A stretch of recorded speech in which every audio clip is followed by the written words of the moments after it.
So good evening, all of you all. Yesterday we started with the first chapter. Name of the chapter was Introduction and Basic Concepts.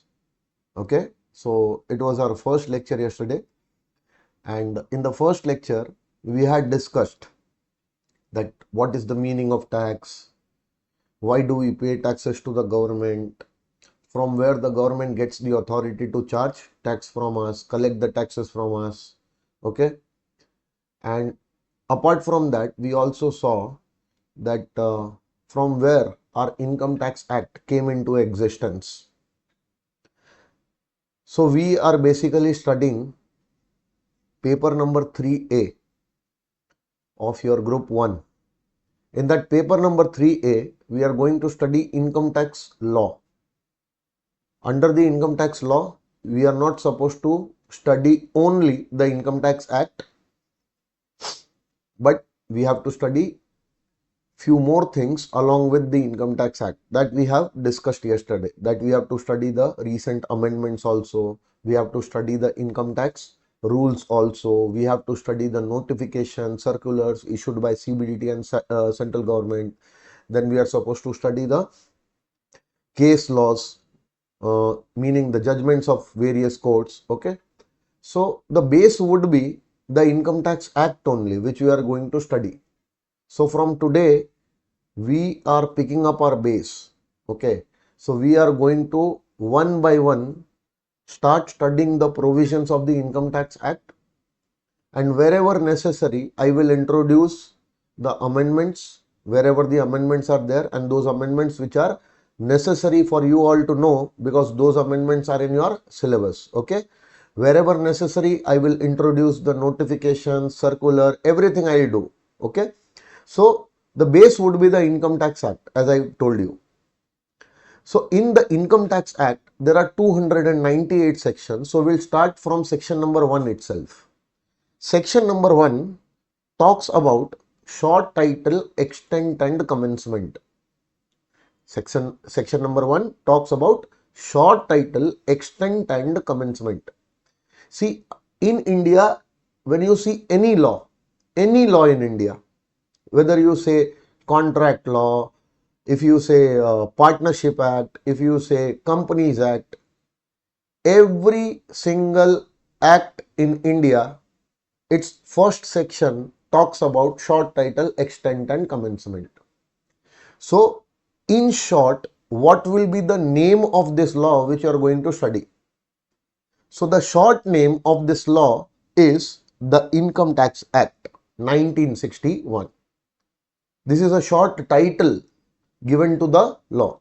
So this title has to be printed on the book which comprises this law, so that whenever someone sees that book, from that short title which is printed on the book, the people will come to know that okay, this law will talk about taxes on income. Okay, so that is the short title, meaning that there can be a long title also to this law. So that is your homework for today. You'll Google today and find out what is the long title of this law. You'll come to know that long title of this law is something else, but that entire long title is summarized into a short title, and the name of this law is what? The Income Tax Act 1961. Now, talking about the extent. Extent means applicability. Where the law will be applicable to. Will it be applicable? To what extent this law will be applicable? Meaning that will it be applicable to whole of India or to any part of India? Even section number 1 talks about that. Section 1 says that this law will be applicable to whole of India. Whole of India, meaning that in every part of India this law will be applicable, including the state of Jammu and Kashmir. Earlier it used to be that the laws which are made for the territory of India used to get applicable to the state of Jammu and Kashmir only if the State Assembly of Jammu and Kashmir used to accept that law. But after the abrogation of Article 370, okay, so that special status which was given earlier to the Jammu and Kashmir has now been taken away. So now after the abrogation of Section 370, whatever laws which are made in India by default gets applicable to Jammu and Kashmir without the state assembly of that particular state accepting that law. But earlier the status was a little bit different. Okay. So earlier whenever some law used to be made, that law which was made for the territory of India, it used to get applicable to the state of Jammu and Kashmir only if the state legislature of Jammu and Kashmir used to accept that law. So this is a law which is made in earlier time, 1961. Okay. So when this law was made, from that time only it is applicable to whole of India including the state of Jammu and Kashmir, meaning that whenever you earn income in any part of India including the state of Jammu and Kashmir, that income will be taxed as per this law only and the tax will be collected by the central government. That's it. Now, if the law is applicable to whole of India, means that you need to know the meaning of India also. What is the meaning of India? Sir, what question you are asking? We are Indians and we must be knowing what is India. See, for the purpose of Income Tax Act, the meaning of India is different. What we usually understand. Okay. So there is section number 2 which is there in the Income Tax Act. Section number 2 talks about the definitions. Definition of certain terms which are repeatedly used in this law. So any law, if you will pick up section number 2, that section number 2 will talk about the definitions given in that law. So if I pick up section number 2 of the Income Tax Act, section number 2 talks about definitions. So in section number 2, there is a specific subsection 25A. 2 subsection 25A defines India. So what is the meaning of India for the purpose of this law? That means whatever definition India will have here, the income tax law will be applicable to this India, which is defined in Income Tax Act. See, the entire land mass of India, that is India, without any doubt. But when we reach the coastline, see, this side you can see the Arabian Sea and this side of India we can see Bay of Bengal. Okay. So when we reach the coastline, from the coastline till 12 nautical miles, it is treated as territorial waters of India. And that part which is known as territorial waters of India is also India. So this law is applicable to territorial waters of India also. Any income earned in the territorial waters of India will be liable for tax as per this law, because that income is earned in the territorial waters of India, which happens to be India only. Getting my point? Now, from the coastline till 12 nautical miles, it is territorial waters, but below that territorial waters, that is a seabed. Even that is India.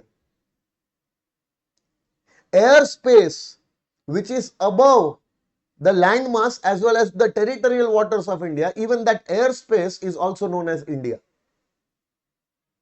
And not just that, from the coastline, after 12 nautical miles are over, 200 nautical miles you have to check. So from the coastline till 200 nautical miles, there are certain exclusive economic zones which are notified.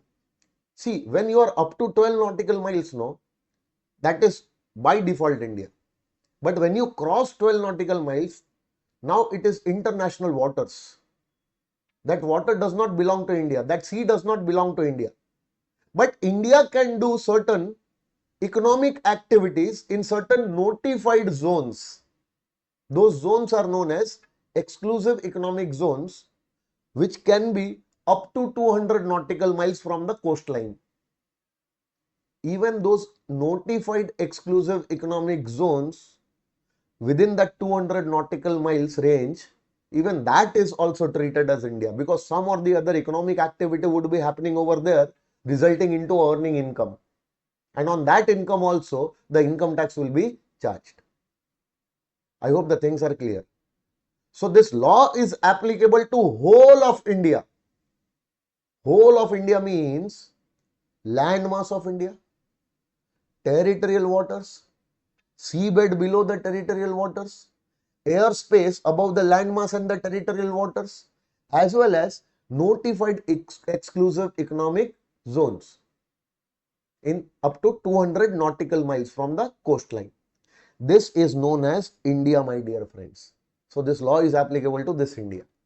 So whenever you earn any income in India, that income will be charged to tax as per this law. Understood? Now, once this law is made, it is made applicable to India. Now, when this law will be made applicable with effect from? So, this law, once it was made applicable with effect from 1st April 1962. See, sir, law is Income Tax Act 1961, no? So, it should have been made applicable with effect from 1st April 1961, no, sir? Why 1962?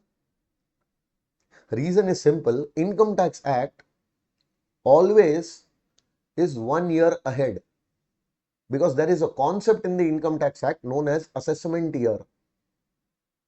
What do you call it? Assessment year. That assessment year concept is followed in the Income Tax Act, which always comes, a year ahead. So you will come to know about that particular thing a little bit later in this, lecture only. Today's lecture only you will come to know about this.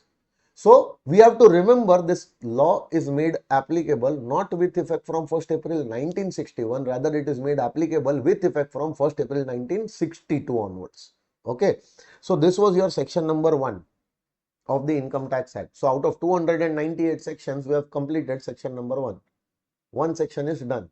Now how many sections are yet to be done? 297 sections. No, not all these sections are there in your syllabus. So we'll be doing few sections only. But out of all those sections which are applicable in CA intermediate, we have completed section number 1. One section is done. Now coming to the second section, section number 2, that talks about definitions. So there are certain terms. You must be knowing the meaning of those terms. But we don't mean that in the Income Tax Act. We mean something else. So we will define that term here. So what meaning you will take in this law? The meaning which you have in your mind? No, the meaning which we define here. There are certain terms which you will come across in this law. You will be coming across to that particular term for the first time in your life. You must not be knowing the meaning. So before you take some other meaning, let us say that what does this term mean? So all those terms which are repeatedly used under the Income Tax Act are defined in section number 2. Okay. So the first definition is given in section 2 subsection 1. Yesterday only I have showed you. Advance tax. The first definition, the first term which is defined under the Income Tax Act is the definition of advance tax, given in 2 subsection 1. And the last definition which is given under the Income Tax Act, that is 2 subsection 48, this talks about zero coupon bonds.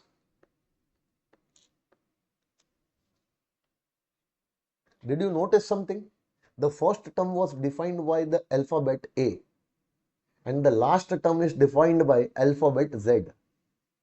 So all the definitions, subsections are given in alphabetical order.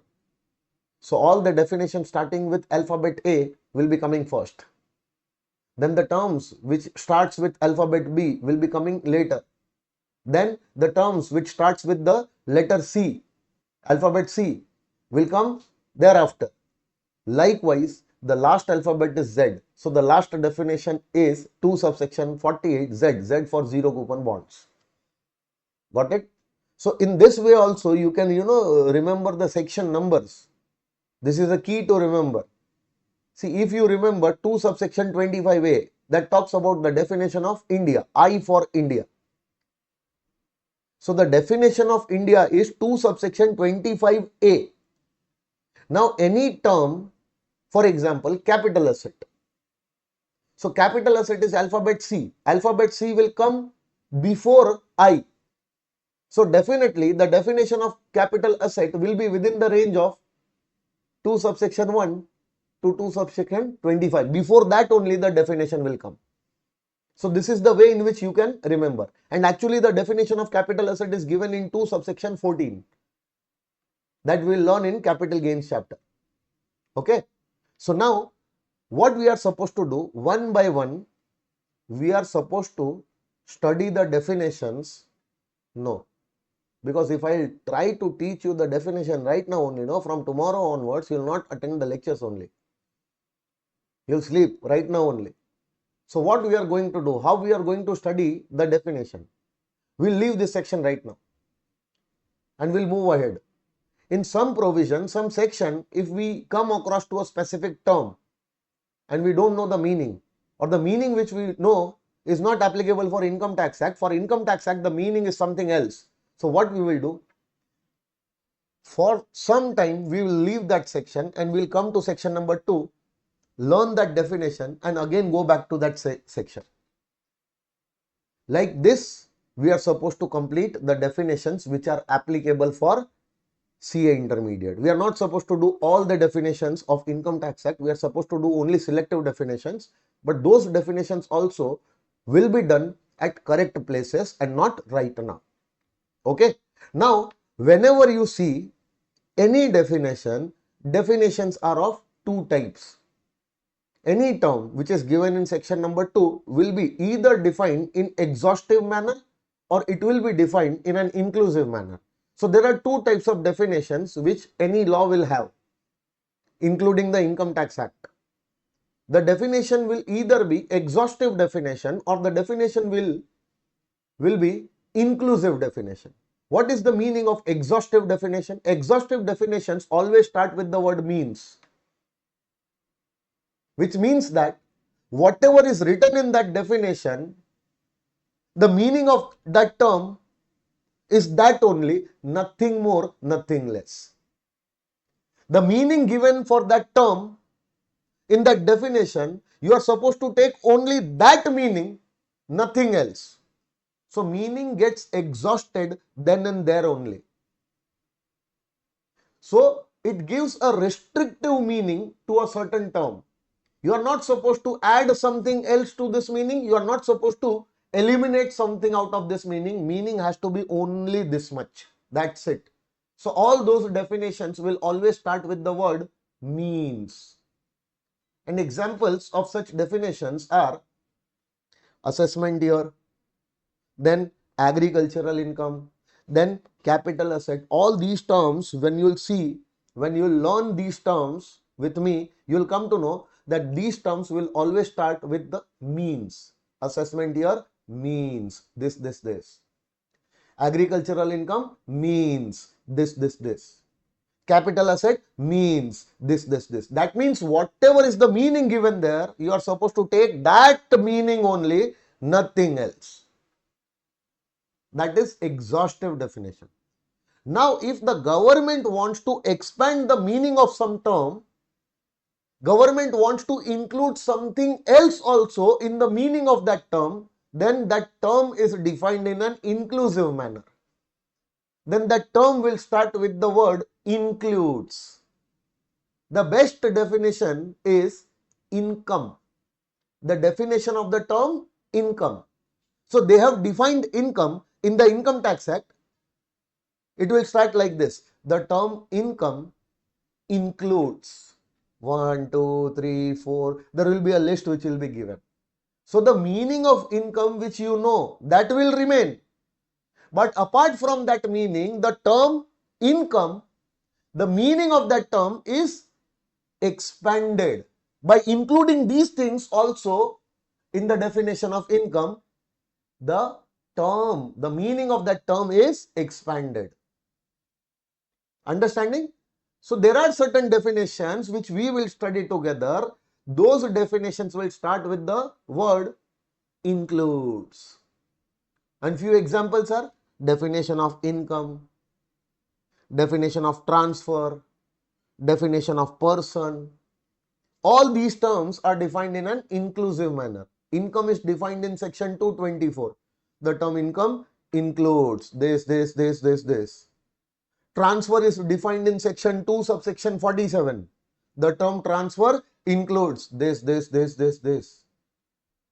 Person is defined in section 2 subsection 31. As per 2 subsection 31, the term person includes this. So whatever you understand by that term, that meaning stays.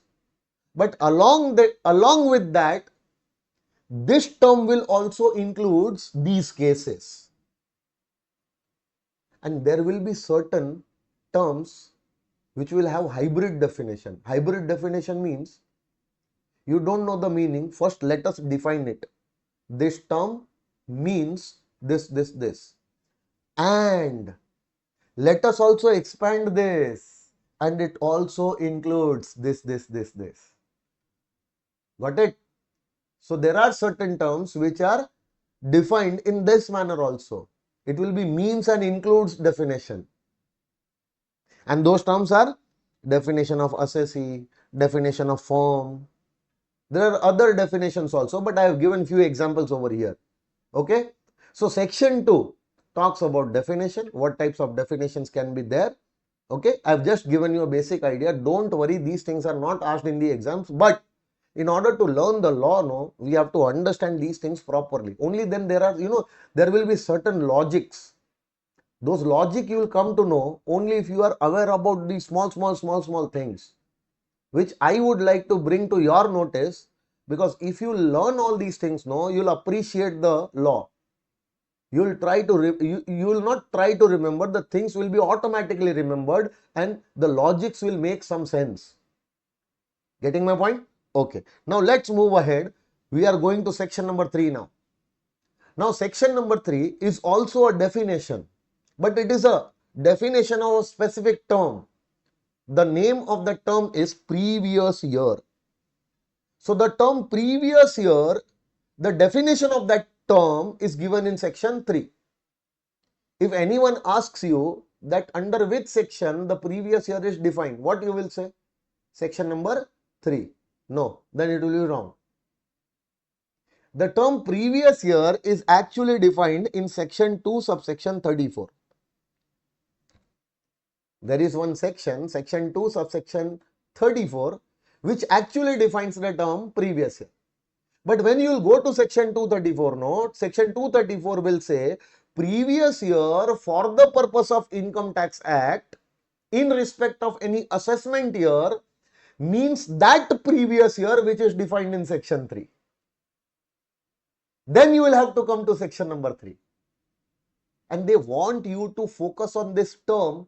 Hence, this term is separately defined. Because with respect to the assessment year, what will be the previous year? You are supposed to see. Because there is a concept of assessment year in Income Tax Act. That you will learn. Don't worry. I will be speaking about this definition when I will be teaching you assessment year definition in today's lecture. Okay. So right now, till section number 3, we are not supposed to worry at all. Now, I told you yesterday that the law which we are studying, what is the name of that law? Income Tax Act. What this law talks about? What will be there in this law? See, I told you that this law contains what? Provision regarding what? LCC and other miscellaneous matters. So this law will talk about levy of income tax, computation of the value as well as tax, and the collection of the income tax. So just tell me one thing. Will you talk about collection or computation first, or you will talk about levy first? Will it make any sense if you learn about computation, if you learn about collection, and in the end you learn about the levy? You have understood that how to compute, how the taxes will be collected, and later on we are telling you that okay, this is the condition based on which the income tax will be levied. And what if that condition is not fulfilled? There is no levy. And if there is no levy, then why have you studied all these provisions? It makes no sense. So learning the computational provisions and collection provisions, before that we have to learn the levy provision. As per this section, section number 4, what did I say? Section number 4, the income tax gets levied, income tax gets charged. This is the most important section of the Income Tax Act. Because without this section, you are not going to move ahead. If you fulfill all the conditions given here, then only there is a levy. And if there is a levy, then computation will arise. And then the collection will arise. But if there is no levy only, what are you computing? No need to compute only. And if you will not compute anything, because there was no levy, there will be no collection also. Getting my point? So first understand section number 4. Section number 4 talks about charge. On whom the income tax will be charged. When the income tax will be charged. On what value the income tax will be charged. Everything is given in section number 4. And see, this is your section number 4. I want all of you to read these 3 lines. The total income of the previous year of every person shall be assessed to tax during the assessment year at prescribed rates. That's it. Meaning, the charge of income tax the charge of income tax is on every person. Every person is liable to pay tax. So the levy of income tax is on a person. The total income of the person which that person has earned during the previous year. And that levy will be made during the assessment year at prescribed rates. So what they are trying to tell you, that total income of the previous year of every person, this total income shall be assessed, means charged to tax during the assessment year. And at what rate? At the rates prescribed. So I have highlighted a few terms over here in red color. So we are supposed to understand those terms to understand section 4 properly. See, section 4 says that the income tax is a levy on a person's total income of the previous year. And this levy is during the assessment year. So whatever year is there, that is an assessment year. So in this assessment year, the income tax will be charged. The income tax will be levied. And the income tax will be levied in the assessment year on the total income of the previous year of every person. Now tell me, are you a person? Yes. Am I a person? Yes. We all are persons. So the total income of the previous year of this person will be charged to tax during the assessment year. Total income of this person which is watching me, total income of this person of the previous year will also be charged to tax during the assessment year. But tell me one thing, is it necessary that only we can earn the income, or anyone else can also earn income? Don't you think the companies also earn income?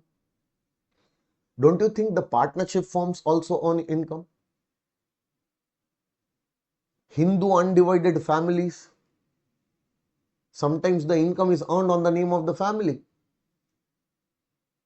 So there are many entities who have the capacity to earn the income.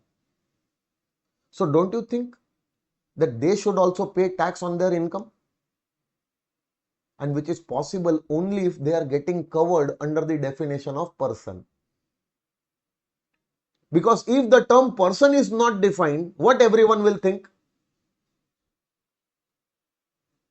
That okay, individuals like us are what? Persons, so we are liable to pay tax. So it becomes very important under the Income Tax Act to define person, and in that definition of person cover every entity as a person who has the capacity to earn income. Because government does not want to charge tax only on the income of individual persons, but the government wants to charge tax on the incomes which is earned by every entity. And which is possible only if every entity who has the capacity to earn income is covered under the definition of person. Now, are you a person? Yes. Your total income will be charged to tax. But for that, you need to become a person first. Getting my point? Hence, the definition of person is there. And that definition, my dear friends, is an inclusive definition. The meaning of the term person is widened. The meaning of the term person is expanded. By including certain entities in the definition of person, they are calling these entities as what? Person, so that the income tax can be charged on the income of these persons. Getting my point? So now tell me, first thing, person. So from section number 4, we are coming across to a term which is person. So now we'll go to section number 2 and we'll check what is the meaning of person, what is the definition of the person under the Income Tax Act. So for Income Tax Act, everywhere the meaning of the person will be this only. But the same term person is defined in GST Act also. You must have done GST. So in GST also, the term person is defined. There the definition of person is different. So please don't mix that definition with this definition. This is the definition of the term person for the purpose of Income Tax Act. Under the Income Tax Act, this is person. Getting my point? And this person's total income of the previous year will be charged to tax during the assessment year. Okay. Now tell me, the term person includes number 1, individual. Individual means every natural human being who has a biological existence, right? People like us. You are a person, I am a person. Why? Because we are individuals. So every individual means a natural human being who has a biological existence is a person. Whether that individual is a male or a female or a transgender, even that individual can be a minor child, even that individual can be a person of unsound mind, will not make any difference. Are you an individual, meaning a natural human being? Yes, you are a person as per Income Tax Act, that's it. Now tell me, am I a person? Yes. Are you a person? Yes, as per Income Tax Act, you are a person. So if I'm calling you person, you started getting afraid of this. Oh my God, I became person, sir. Why are you worrying? Becoming a person will not, make you pay tax to the government.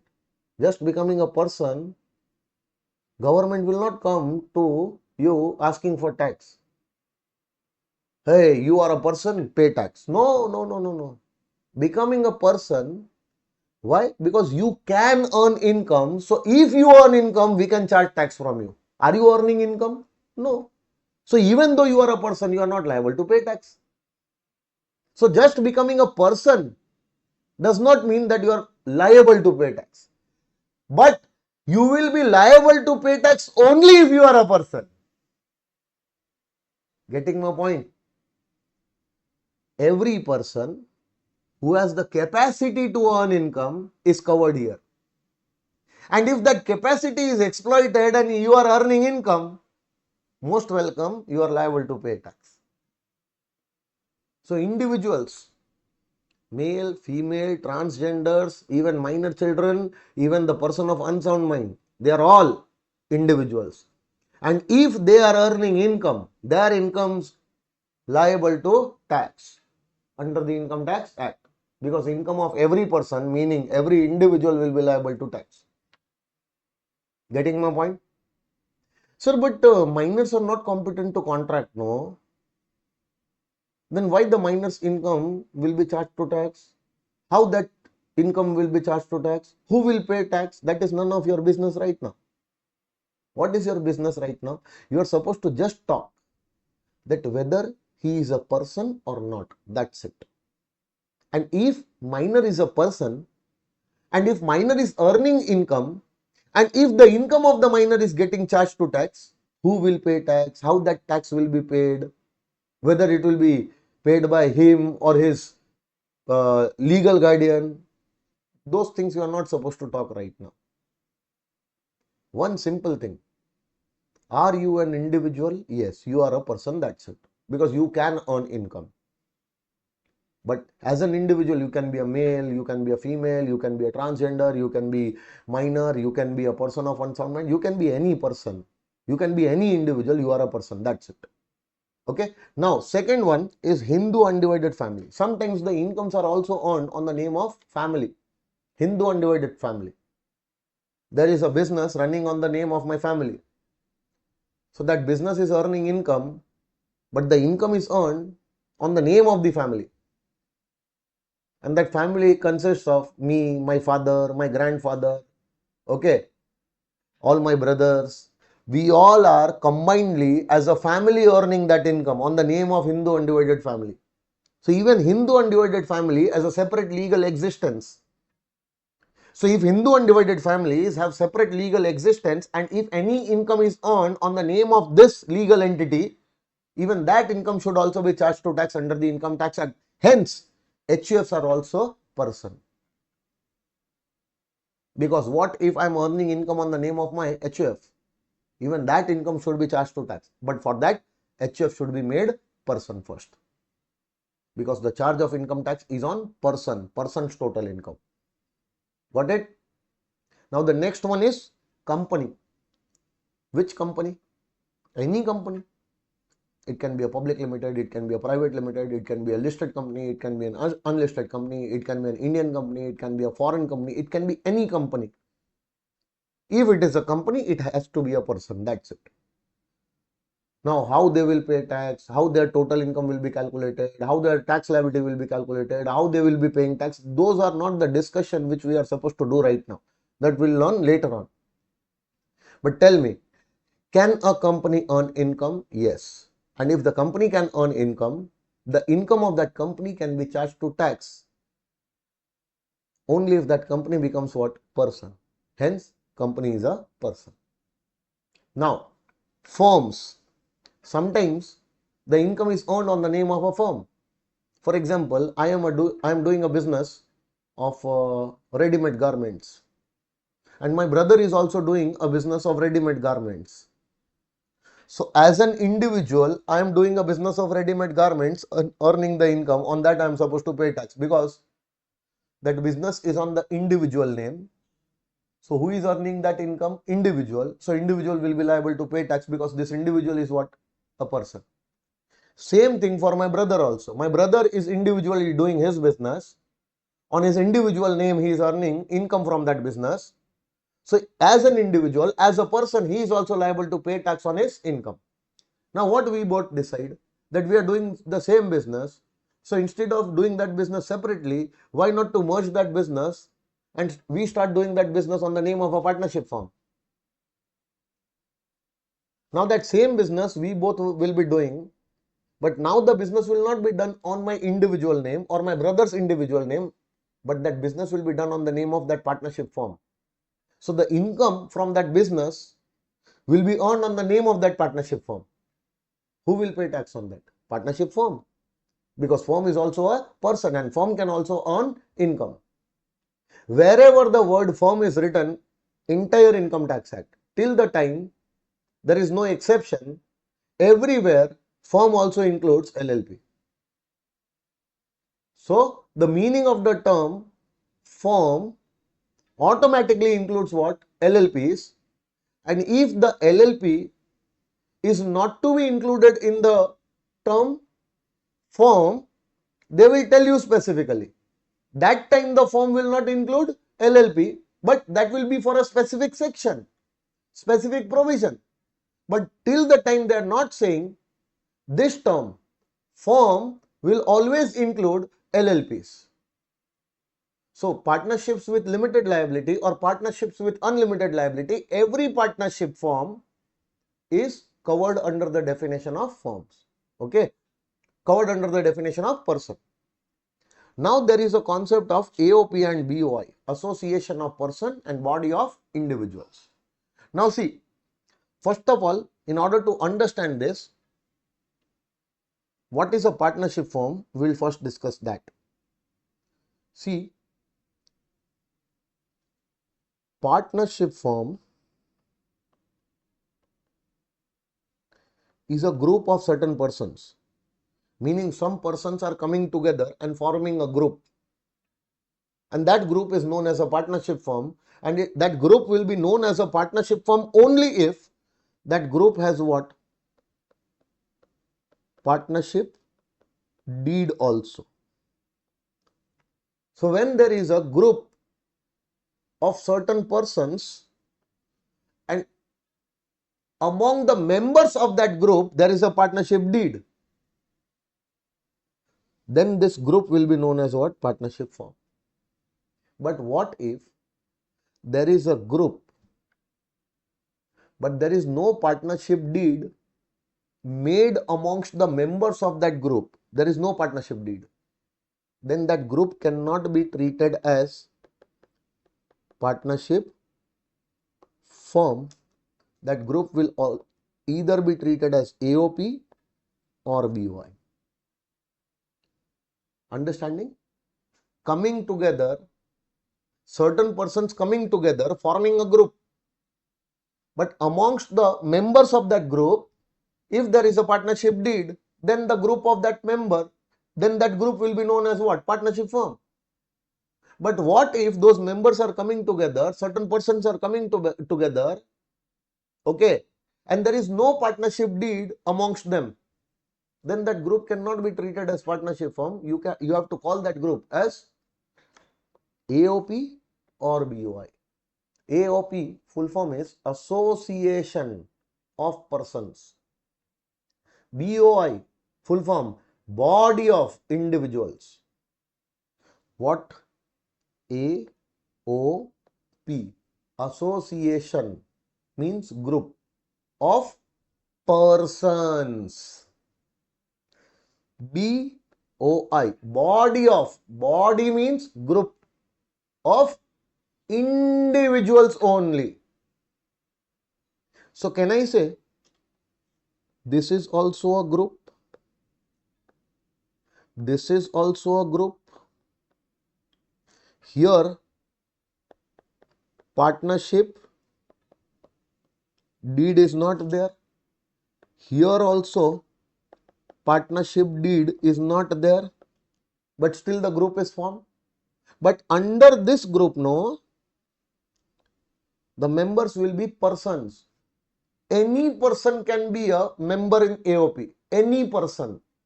See, there are total 7 types of persons: individual, HUF, then company, partnership firm, AOP, BOI, local authority, AJP, artificial judicial person. There are 7 types of person.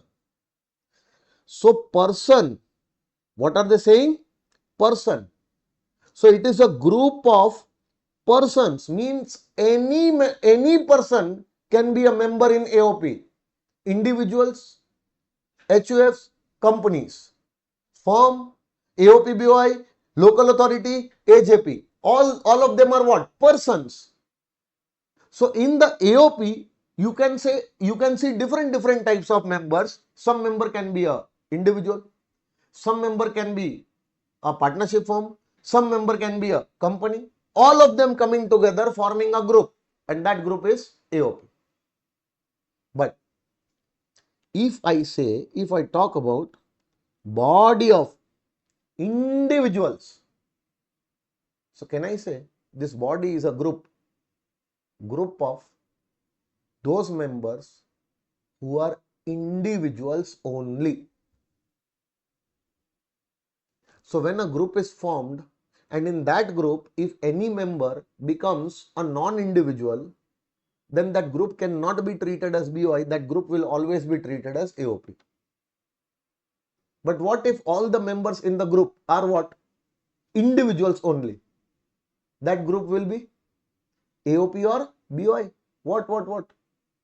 BOI, but that can become AOP also. Why, sir?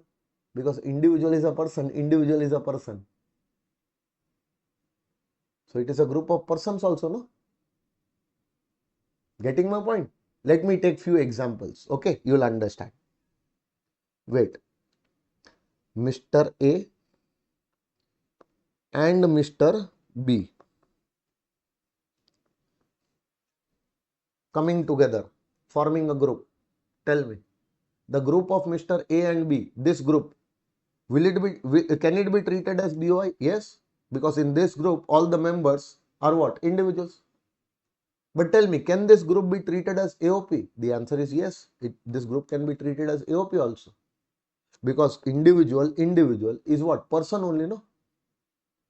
So it is a group of persons also. It is a group of individuals also. Getting my point? So this group of Mr. A and B can be treated as AOP also. It can be treated as BOI also. But now tell me, if X Limited and Mr. A forms a group.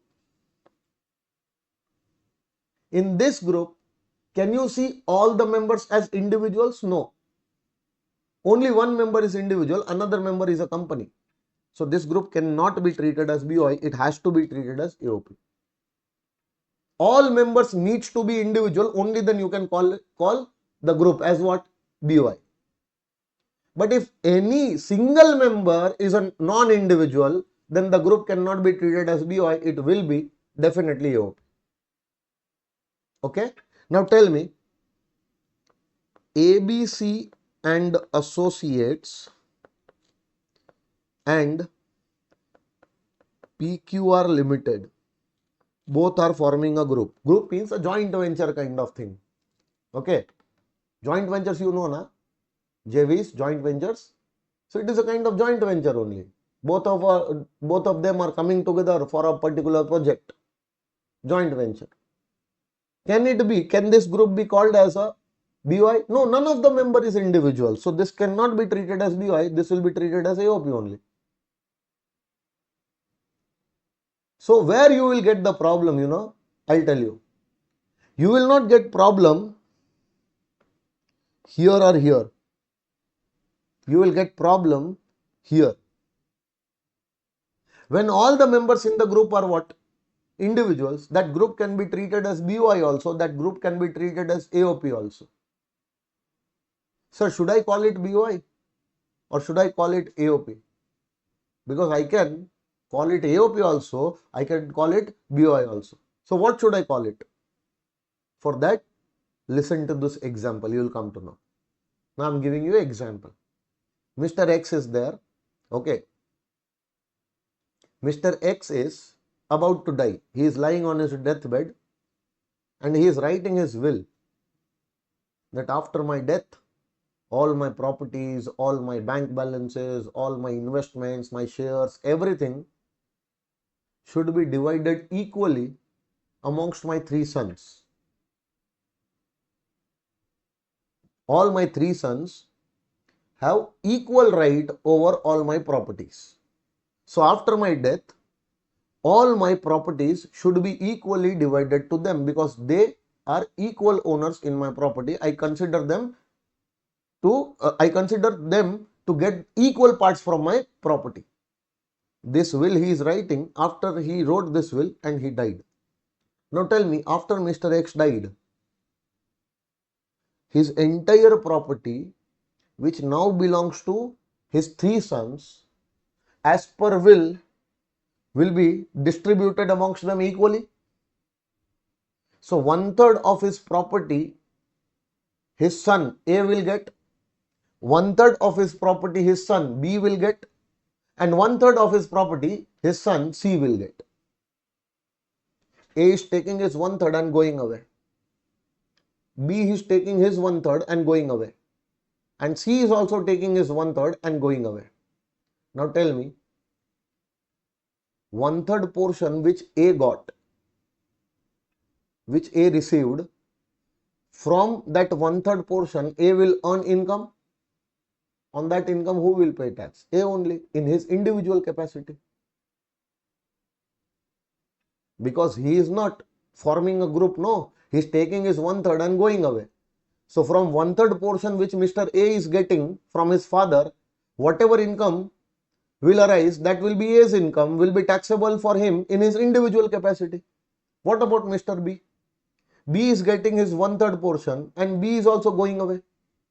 So whatever income B will get out of his 1/3 share, that income will be treated as B's income in his individual capacity, taxable for Mr. B. Likewise for C also. Are they coming together or taking their 1/3 and going away? Taking their 1/3 in the property and going away. Are they coming together forming a group? Or they are separate? They are separate only. Got it? Now tell me one thing. If they would have wanted, they would have taken their 1/3 share and they would have gone. But what these three brothers are doing, they are not taking their respective share. They are not taking their individual share, 1/3 share. They are coming together saying that we will enjoy the property together. Are they forming a group? Yes. They wanted, if they would have wanted, they would have taken their 1/3 shares and gone away, no? But they are not doing that. They are coming together, we will stay together and we will enjoy the property of our father together only. Is there any compulsion or operation of law because of which they are doing it, or they are doing it voluntarily? Tell me. V for voluntarily and C for compulsory.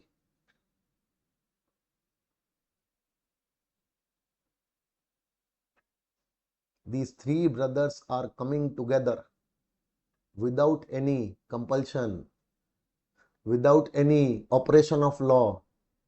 If they would have wanted to separately take their share and go away, they would have done it. But they are not doing it. They are voluntarily coming together for a common purpose, common goal.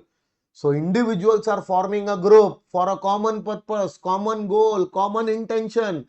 That type of group of individuals will be called as AOP. Getting my point? But what if the group is formed compulsorily?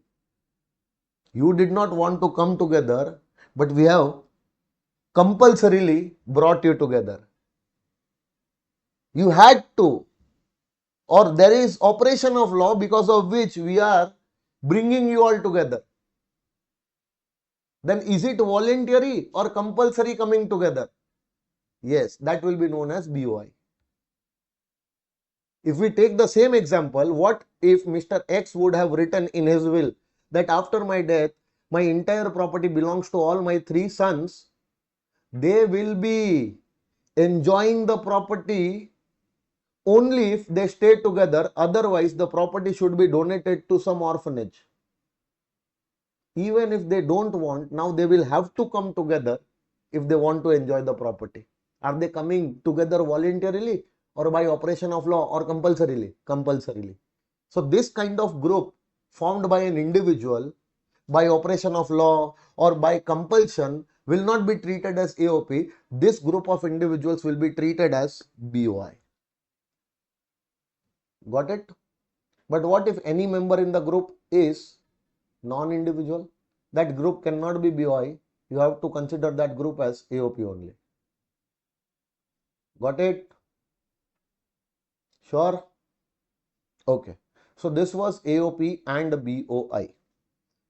So tell me, person is defined under section 2 subsection 31.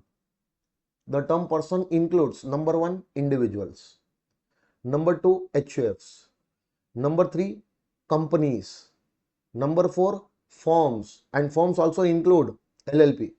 Number 5, AOP and BOI.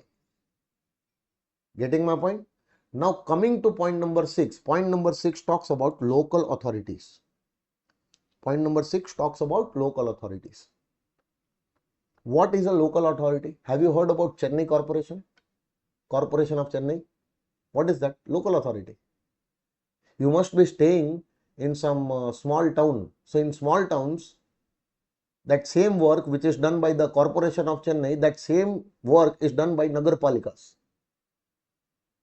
In villages, if you go, you will see Gram Panchayats. So at local level, some management is required. Some management is required for a locality. Sanitation, water, lighting, cleanliness in that locality. Who does that? There is an authority formed under the central government, formed under the state government.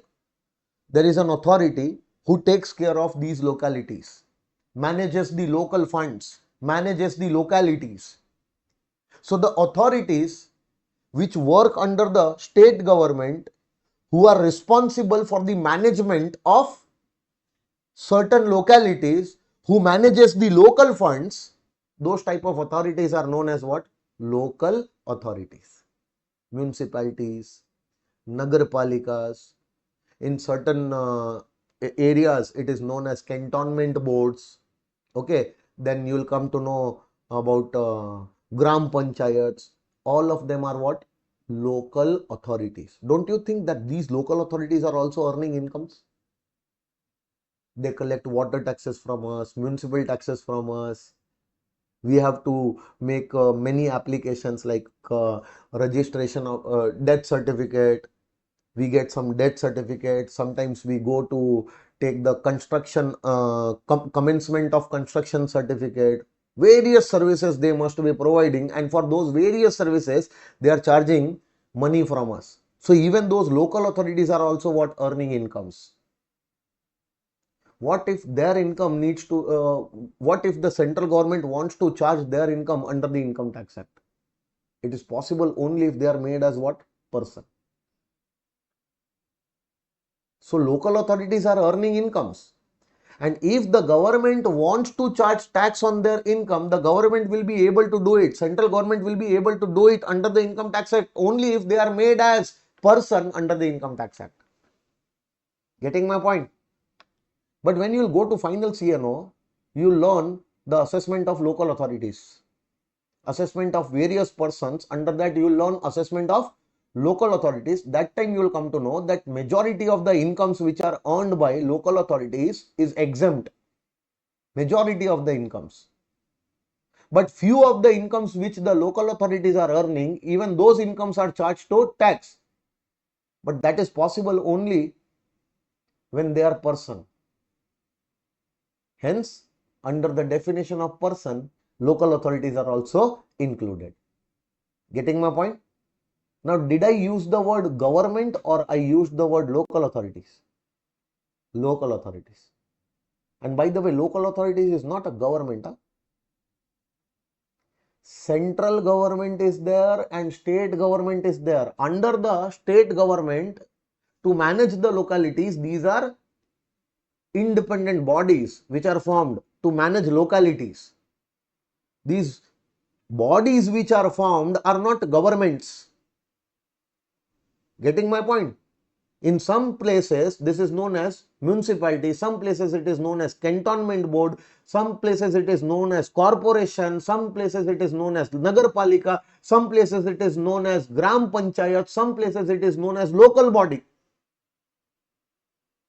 The body is having different names, but the body in itself is not a government.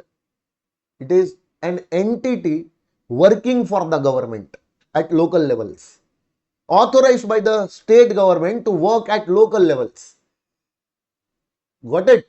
Now tell me, central government and state governments, they are not treated as person under the Income Tax Act. But when you learn GST, no, In GST, central government as well as state government, for GST purpose, they are treated as what? Persons. But are we learning GST or we are learning income tax? Income tax. So our Income Tax Act does not consider central government as well as state government as what? Persons. Meaning that whatever income is earned by central government as well as state government, is that income chargeable to tax under this law? The answer is no. Because only the income earned by a person will be charged to tax, and F.Y.I for your information, central as well as state government, they are not treated as persons. And if they are not treated as persons, hence whatever income they will earn, that will be outside the purview of Income Tax Act. Getting my point? Just imagine, no, who will levy the income tax? Central government. Who will collect the income tax? Central government. And just imagine if central government is made as a person, or the governments, state governments which is working under the central government, if they are also made as a person, what will happen?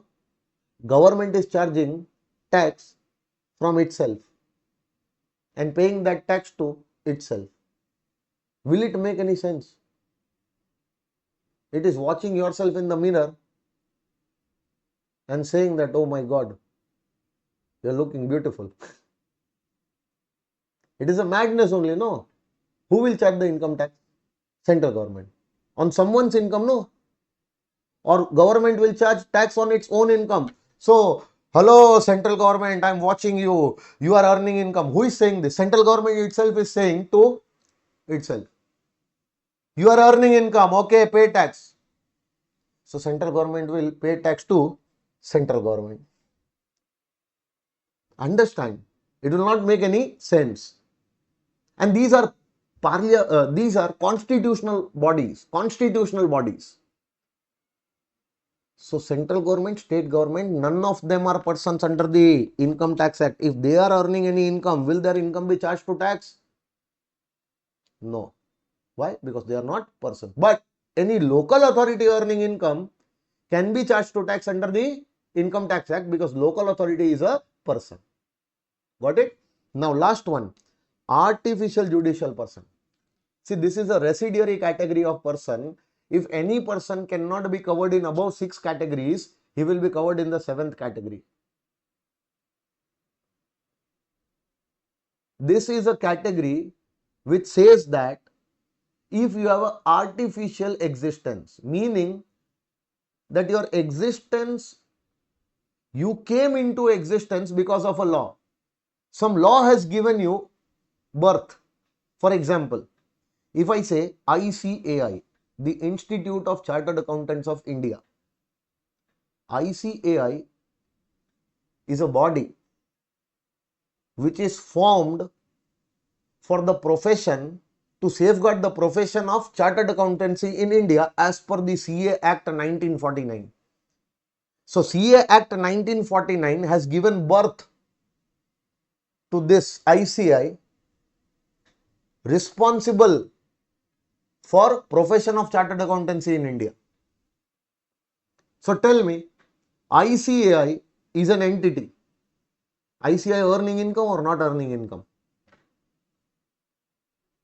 Registration fees, SRO number, then examination fees, paper correction fees, then after that when someone fails, then rechecking fees. From members also they are getting what? Membership fees. There are various other services which they might be providing to the members. For that also they are earning income. So there are n number of areas from where the institute is also earning income. Is the income of the institute chargeable to tax under the Income Tax Act? The answer is yes. And for that, the institute should be a person, no? So tell me, which person institute is? Individual? No. HUF? No. Then company? No. Partnership firm? No. AOP BOI? No. Oh, local authority. No. Then the last category is there, AJP. Treat it as a AJP, artificial judicial person, because its existence is coming from a law. Likewise, Institute of Company Secretaries of India is there. RBI is there, Reserve Bank of India. Because of RBI Act, this authority is formed. SEBI is there, Securities and Exchange Board of India. Getting my point? Various different types of charitable trust, religious trusts are there. These trusts are coming into existence because of any law. So when you see such kind of persons, such kind of entities who have legal existence because of some law, they are coming into existence. So these type of entities are also treated as person under the Income Tax Act, because even they can earn what? Incomes. See, to consider an entity a person under the Income Tax Act, we are not seeing that whether there was a profit motive or not, because NGOs can also be treated as a person. We don't have to see whether forming this type of entity profit motive was there or not. We are not bothered about that. Profit motive may be there or may not be there. But whatever it is, are you capable of earning income? Yes, then you are a person. That's it. Whether you are liable to pay tax or not, whether we will be taking the tax from you or not, that is altogether a different part that we will see later on. But anyone having a capacity to earn income, later on we want to charge the tax on their income, we have to first make them person. No, only then later on, if we want, we can charge tax from them. But if they are not person only, how can we charge tax from them? So first make everyone person. All the entities, individuals, companies, firm, AOP, BOI, all the entities who has the capacity to earn income is covered in the definition of person. That's it. Got it? So the above classification is done on the basis of legal status, which is necessary to fix the tax liability, as different rates of tax are applicable for different persons, and profit motive is not necessary to constitute a person. Hence AOP, BOI, local authority, AJP shall always be treated as a person, whether or not they are formed or established with the objective of deriving income or profit or gain. It will not make any difference. They will be treated as a person, whether they are forming them was there was a profit motive or income earning motive or not. We are not worried about that. Can they earn income? Yes, they will be treated as a person. And why they are bifurcated in 7 categories? Because of the legal status. Under the eyes of law, all of them have separate legal status. So according to their legal status, they are classified. First legal status is individual. Second legal status is Hindu undivided families. Third legal status is companies. Likewise, as per the law, the law sees them differently. So the legal status is different. Hence, the person are divided into 7 categories. And by classifying the person into 7 categories, when you will go to Income Tax Act provisions, the provisions for taxability of income for individuals are different. For firms, it is different. For companies, it will be different. See, entire Income Tax Act is applicable, but for you, these are the specific provisions.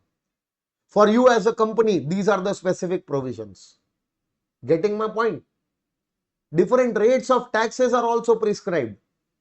Hence, they are classified into 7 categories. Got it? AOP and BOI is kept in same category. Why? Because the provisions of Income Tax Act applicable to both of them are same. Hence, they are kept in the same category. AOP and BOI in the point number 5. Can you see? See here. If the provisions would have been different for these 2 entities, then AOP would have been point number 5 and BOI would have been point number 6. But they are kept in the same point, same category. Why? Because the Income Tax Act provisions are same for both these entities. Hence, this category different. But if you will see the provisions for firm, it will be little bit different as compared to AOP BOI and other persons. Hence, firm is kept separately. If you will see individuals, the provisions applicable for individuals little bit different from all other persons. Hence, individuals kept separately. Got it? So, this was the definition of the term person. Now, wait. Did you understand the definition of person? Now, come to section number 4 again. Because we were on section number 4. And in section number 4, we came across to this term person. Hence, we went to section number 2, subsection 31 to learn about the term person. Now, we have learned about person. Now, we'll again come back to section number 4. Now, please watch the screen properly. Person means individual. Individual is a person. Individual is a person. So, total income of the previous year of every individual. Total income of the previous year of every HUF. Total income of the previous year of every company. Total income of the previous year of every firm. AOP BOI. That means for every person, total income of that person which he has earned during the previous year shall be charged to tax. Now, what you are supposed to do? If you are an individual, your total income of the previous year will be computed and it will be charged to tax because you are a person. If you are a company, your total income of the previous year will be calculated and it will be charged to tax. For every person, his total income of the previous year will be charged to tax during the previous year itself or assessment year. Assessment year. And it makes no sense. No, see, you are not going to pay taxes every time when you earn income. What the government is saying, you might be earning income 10 times in a day or 100 times in a day. Every time when you earn income, you will come to us to pay the taxes. No, no need to do it. Do it once for a year. Whatever you are earning during a year, let that year pass on. After the year has gone, in the next year, whatever income you have earned during the previous year, on that income, pay tax. On that income, the tax will be charged. Getting my point? And that year in which the income of the previous year is charged, no, that year is known as assessment year. And in the assessment year, what is charged? The total income of the previous year is charged. So, under the Income Tax Act, there is a concept of assessment year. Income tax is a charge during the assessment year, but it is a charge on the total income of the previous year of every person. So, first assessment year will come, then previous year will come, or first previous year will come, then assessment year will come. Which is the correct option? First, previous year will come, and once the previous year will be over, then the year which comes for charge of income tax for this year's income, that year is known as assessment year. So, if I say previous year is 22-23, then what will be the relevant assessment year? 23-24. What if I say previous year is 24-25? Then its relevant assessment year is 25-26. So, income of 24-25 will be charged to tax in 25-26. Income of 22-23 will be charged to tax in 23-24. Income of 23-24 will be charged to tax in 24-25. Getting my point, everyone? But the year in which you are earning income, it is termed as previous year. But few people get confused. That's all, it is a previous year. No, not a current. Wait. We are calling current year only as a previous year. We are earning income in this year. What is the year which is going on right now? The year which is going on is 25-26 now. It started from 1st April and it will end on 31st of March 2026. So this year which is going on right now, no, is 25-26. In this year, are we earning income? Yes, I am earning income in this year. So once this year will be over and the next year will come, for that year, this will be the previous year only, no? And that year is known as assessment year. And under the Income Tax Act, concept of assessment year is there. So first of all, pay attention to what I am writing over here.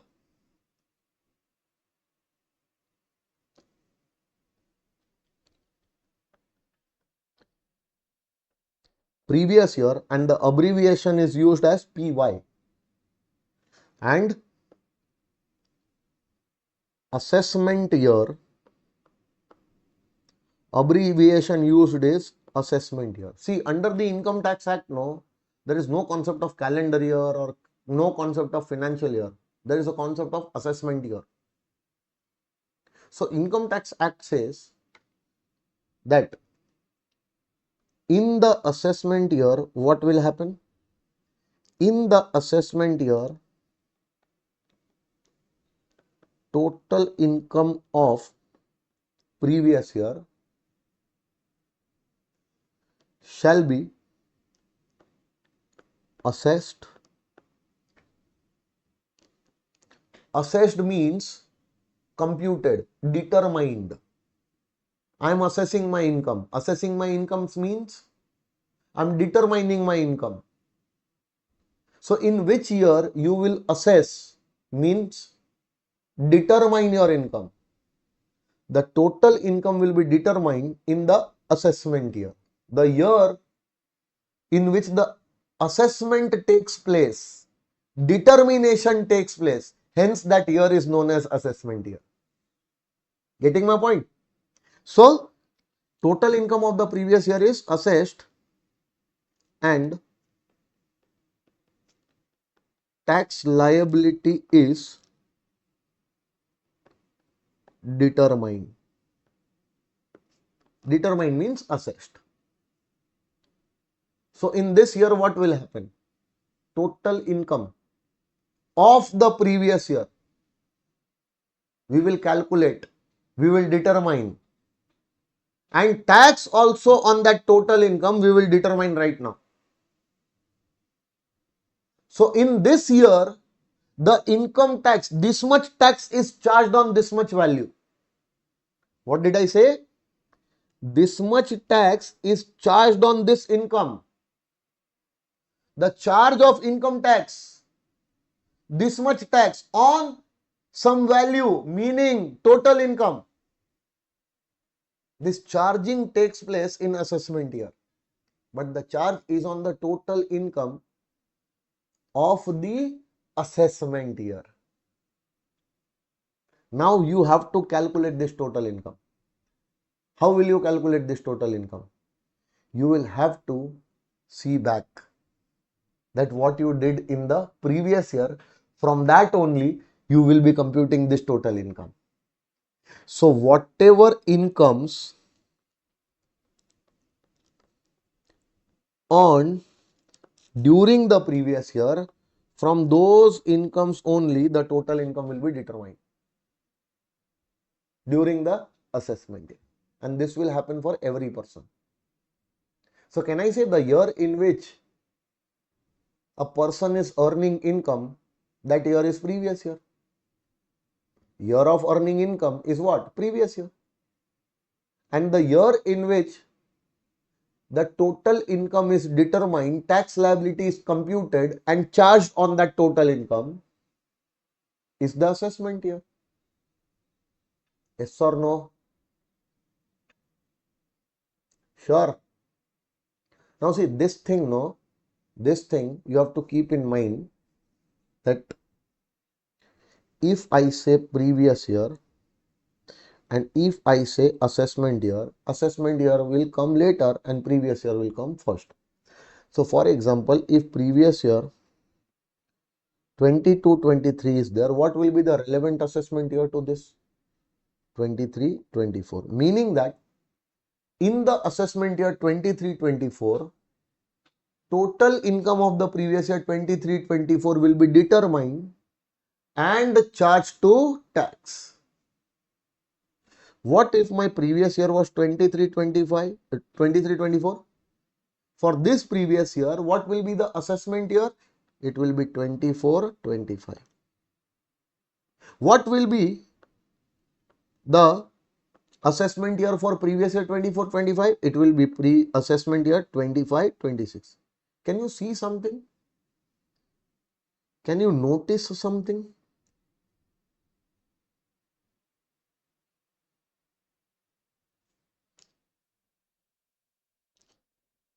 Did you notice this?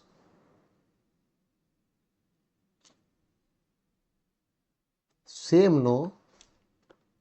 This and this same, no? And tell me, this and this also same, no? So whatever year which is going right now, no?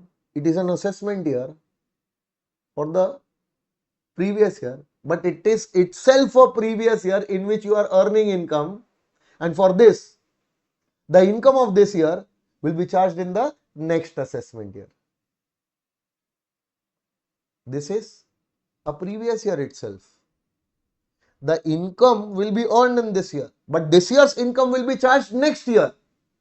But in this year also, some income will be charged, but that income will be of the previous year.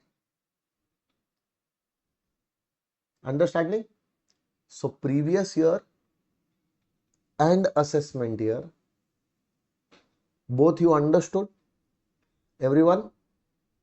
One year has double role. A year in itself is an assessment year for the previous year. But this year in itself is a previous year whose assessment year is yet to start. Understood? Now, if someone tells you, define previous year, what you will write? Define assessment year, define previous year, what you will write? You will say, sir, previous year is the year in which the person is earning the income. That means the year of earning the income is previous year. And assessment year is the year in which the total income of the previous year is assessed, tax liability is determined, and that tax is charged. If you write down this as a definition, you will definitely not get any marks. Because this is not the definition, this is what you are doing in previous year and what you are doing in assessment year. We are not asking you that tell us what you do in previous year, what you do in the assessment year. We are asking you, tell us the definition of the previous year and the assessment year, which I have not yet explained. Now I will explain. Understanding? Kanu, you are there or gone? Akshay is also gone. Pay attention, huh? See, assessment year. The definition of assessment year is given in section 2, subsection 9. The definition of assessment year, the term assessment year means. Are they saying includes or they are saying means? Means. The term assessment year means a period of 12 months starting from 1st April every year. So for the purpose of Income Tax Act, every year 1st April, whatever period of 12 months starts, that is known as assessment year. So can I say 1st April 2024, 1st April 2024. From this 1st April, a 12 months period has started. Can I say instead of 24, can I write down 25? So from this date, a period of 12 months has started. So whatever period of 12 months which starts from this date is known as what? Assessment year.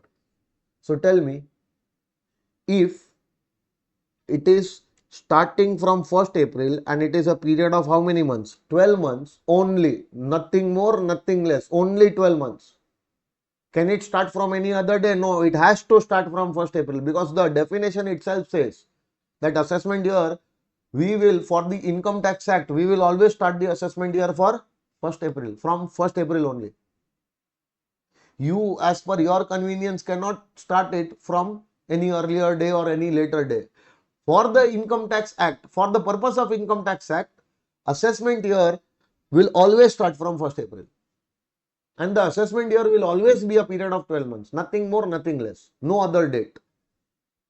So any period of 12 months which starts from 1st April every year, it has to end on what? 31st March? Tell me yes or no.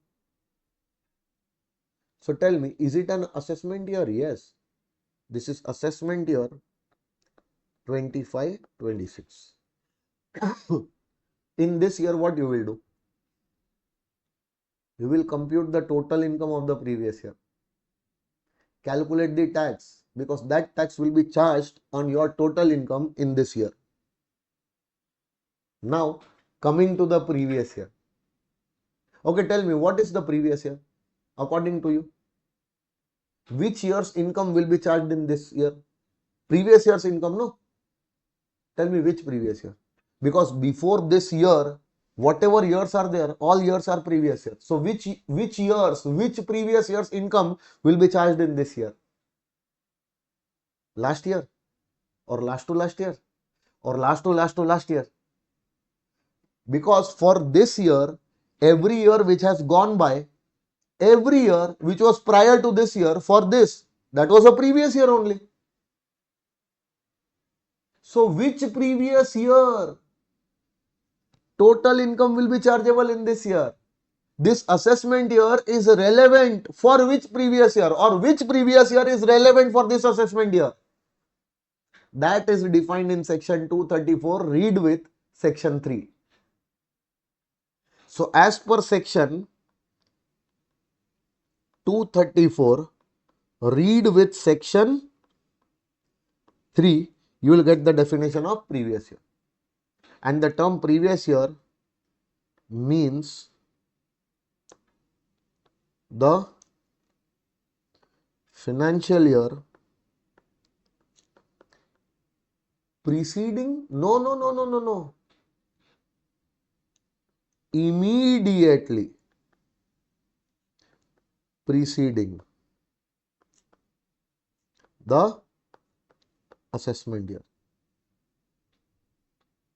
Because if they would have written preceding, then preceding many years are there. So which preceding year? Immediately preceding year. So what is an immediately preceding year to this? 24-25. So the total income of the previous year 24-25 will be charged to tax in the assessment year 25-26. Will be computed in 25-26 and will be charged to tax in 25-26. Because for this year, relevant previous year is the year which is immediately preceding to this year. And tell me, have they told you it is a period of 12 months? Have they told you then that when to start your previous year? So now, reading between the line, now the interpretation will go. Assessment year will always start from 1st April. It is a period of 12 months. So it has to end on 31st March. Okay, no? Now tell me, assessment year cannot start on any other day. It will always start on 1st April. So the assessment year will always start from 1st April and the financial year which is immediately preceding to the assessment year is the previous year. So tell me that financial year will have to end on 31st March. Only then the assessment year will start from 1st April. Hello. The financial year which immediately precedes to this year has to end on 31st March. Only then the assessment year can start from 1st April. So tell me, can I say that my previous year will always end on 31st March? So beginning of the assessment year is fixed. That means indirectly they have fixed the end of the previous year. Previous year will always end on 31st March. Because from 1st April you have to start assessment year. Getting my point? Financial year immediately preceding to assessment year is what? Previous year. And that will end on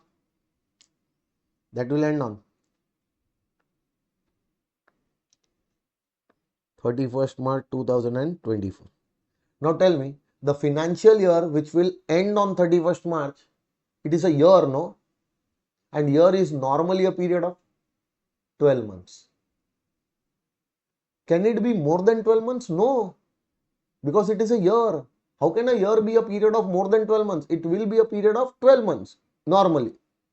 So that means, can I say before 1st April, my previous year will end on 31st March? And if nothing is mentioned, it is a financial year. That means financial year usually is a period of 12 months. So that period of 12 months which ends on 31st March has to begin on 1st April.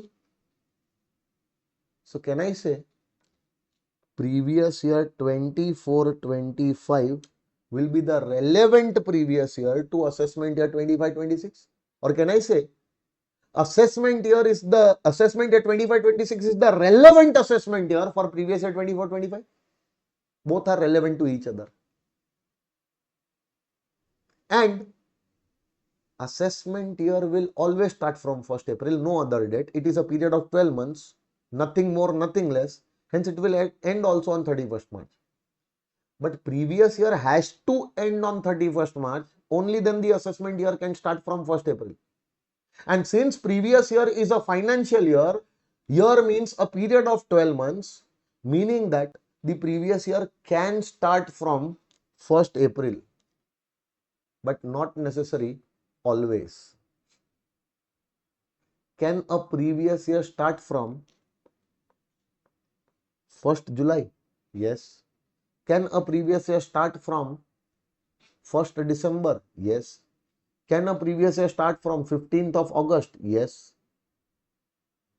There is no starting point which is mentioned. End is fixed, but there is no starting point. Usually the starting point will always be 1st April for previous year also, but it can be some other date also. Because nowhere it is written that the previous year also has to start from 1st April. So can your previous year start from some other day other than 1st April? Yes. The first previous year, please listen to me very carefully.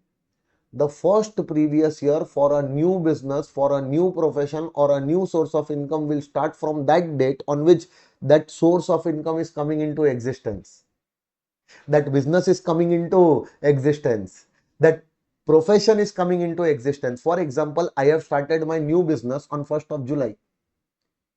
So what will be my first previous year for my new business? 1st July to 31st March. Is it a period of 12 months? No, it is a period of less than 12 months. And it has to end on 31st March. Only then the assessment year will start from 1st April. So in the assessment year, the business income which I have earned from 1st July to 31st March, first year of my business, that will be charged to tax. Can I say I have bought a house property? House property I bought on 1st September. So new source of income coming into existence, because this house property I will let out and I will earn rental income. So this house property is what? A new source of income for me. And this new source of income is coming into existence for the first time on 1st September 2024. So for this new source of income, what will be my previous year? It will start from 1st September and it will end on 31st March. It can be a period of less than 12 months. Understanding? So tell me one thing. See, if I talk about start date, I talk about end date, I talk about period, I talk about less than 12 months, I talk about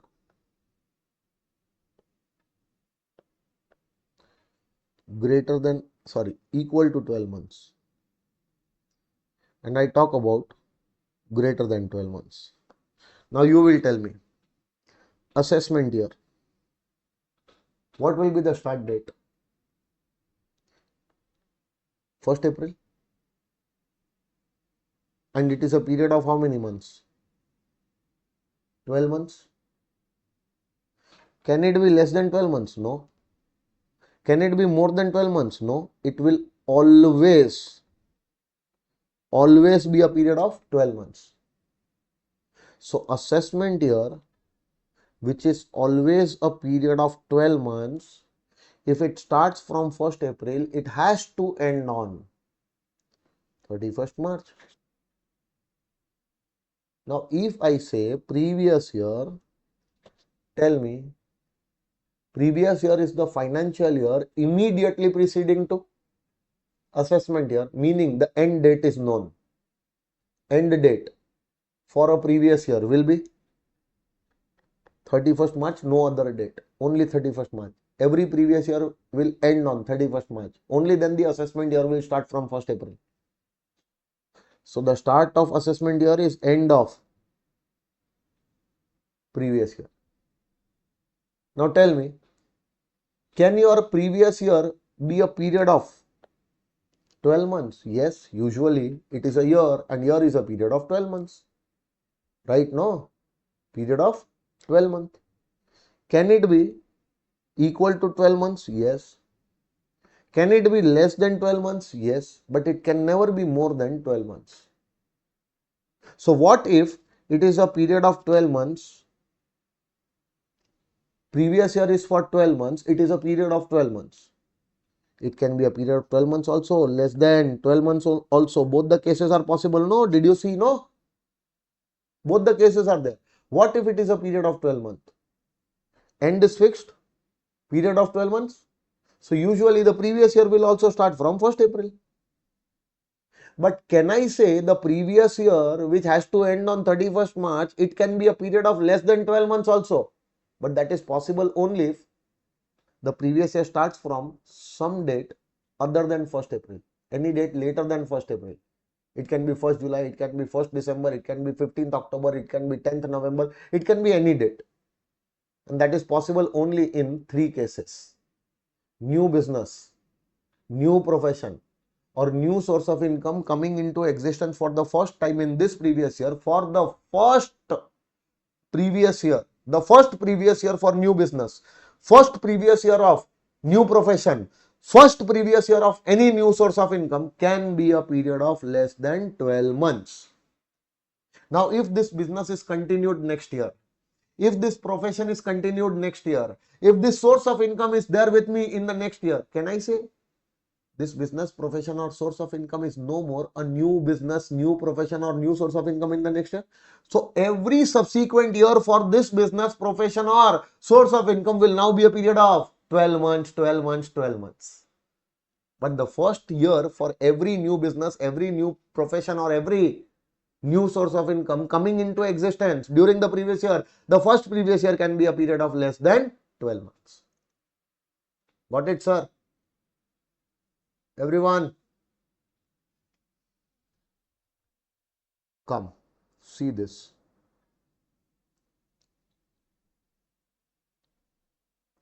Definition of assessment year. First read this part.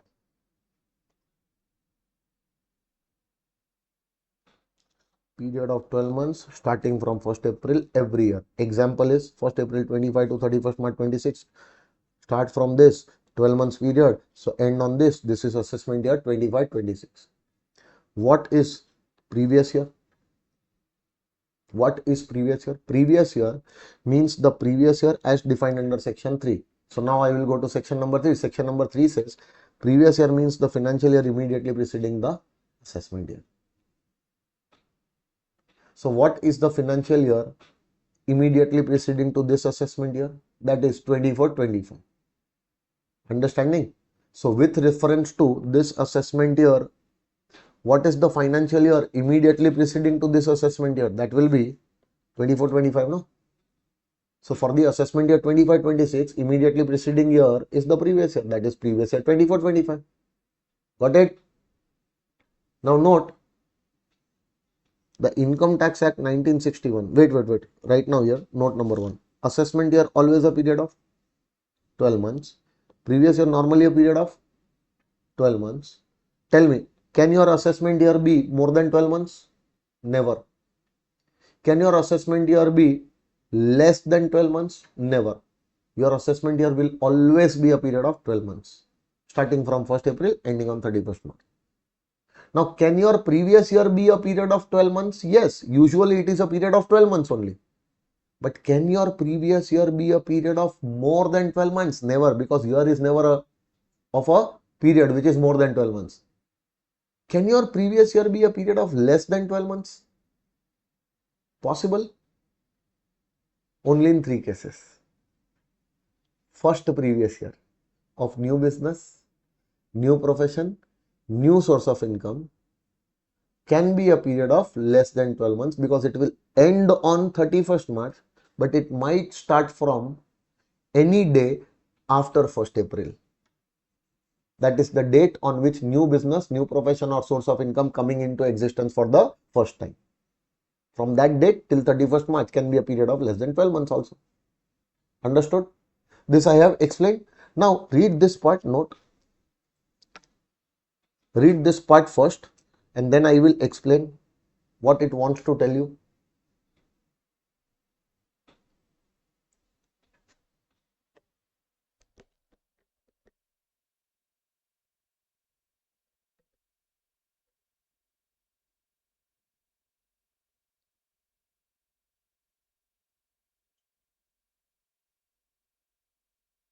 Did you read or did you understand?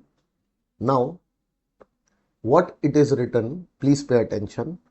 See, we are learning Income Tax Act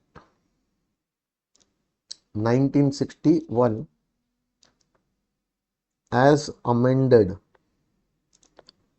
by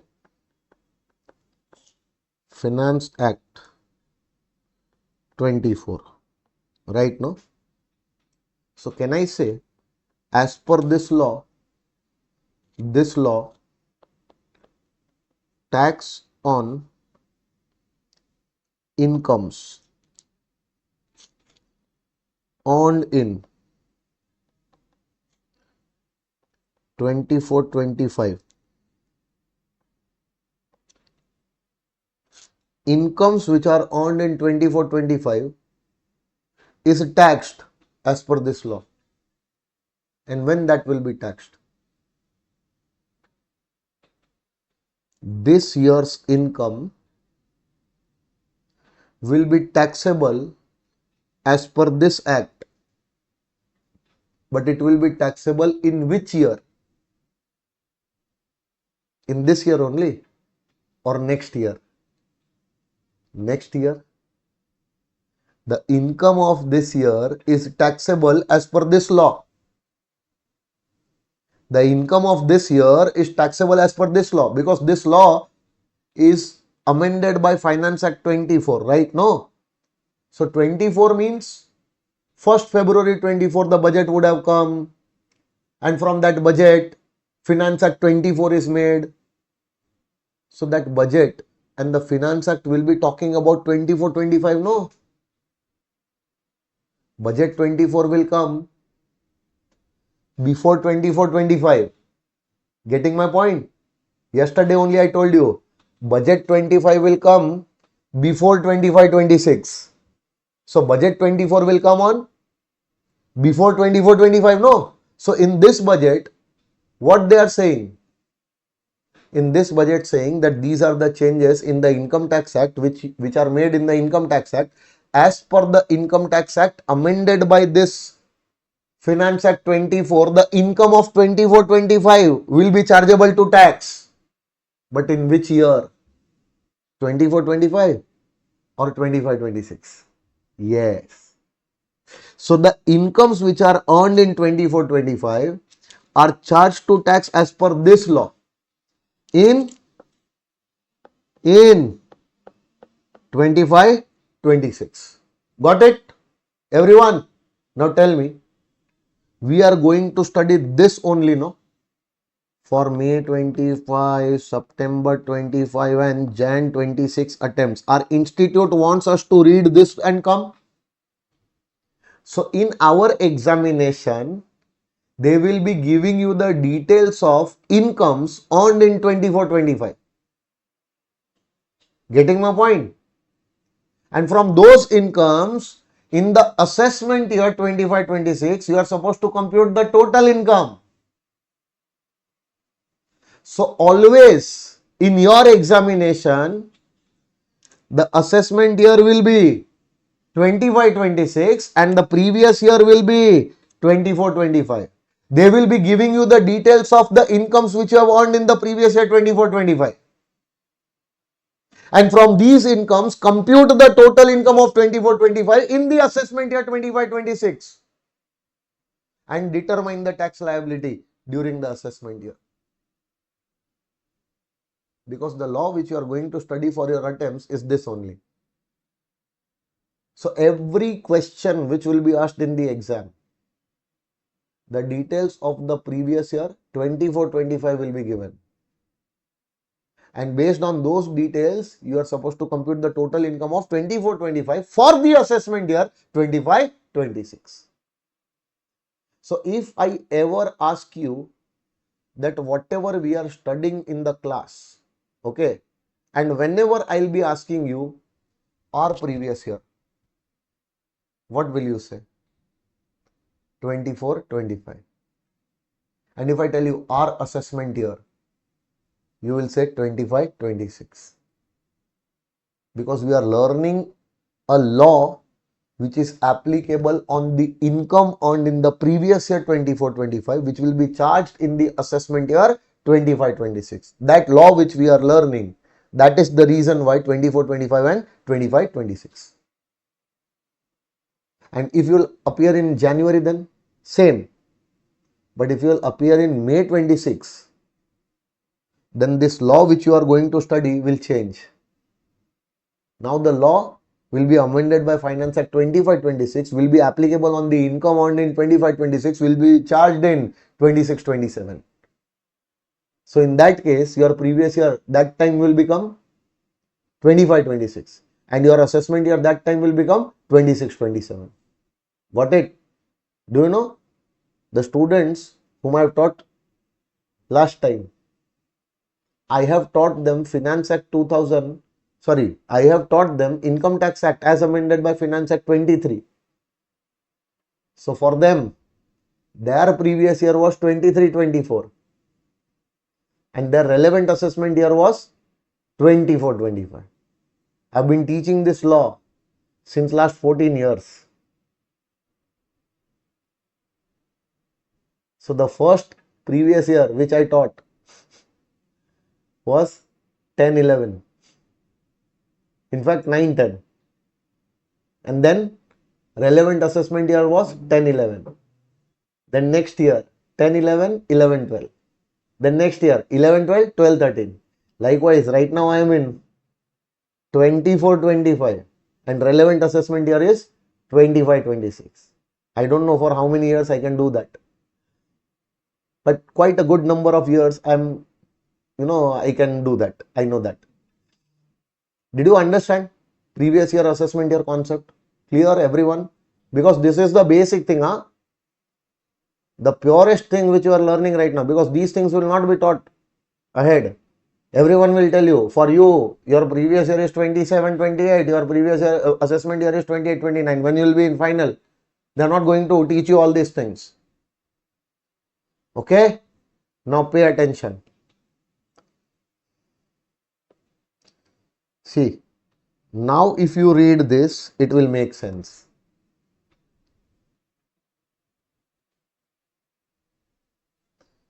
Which attempt?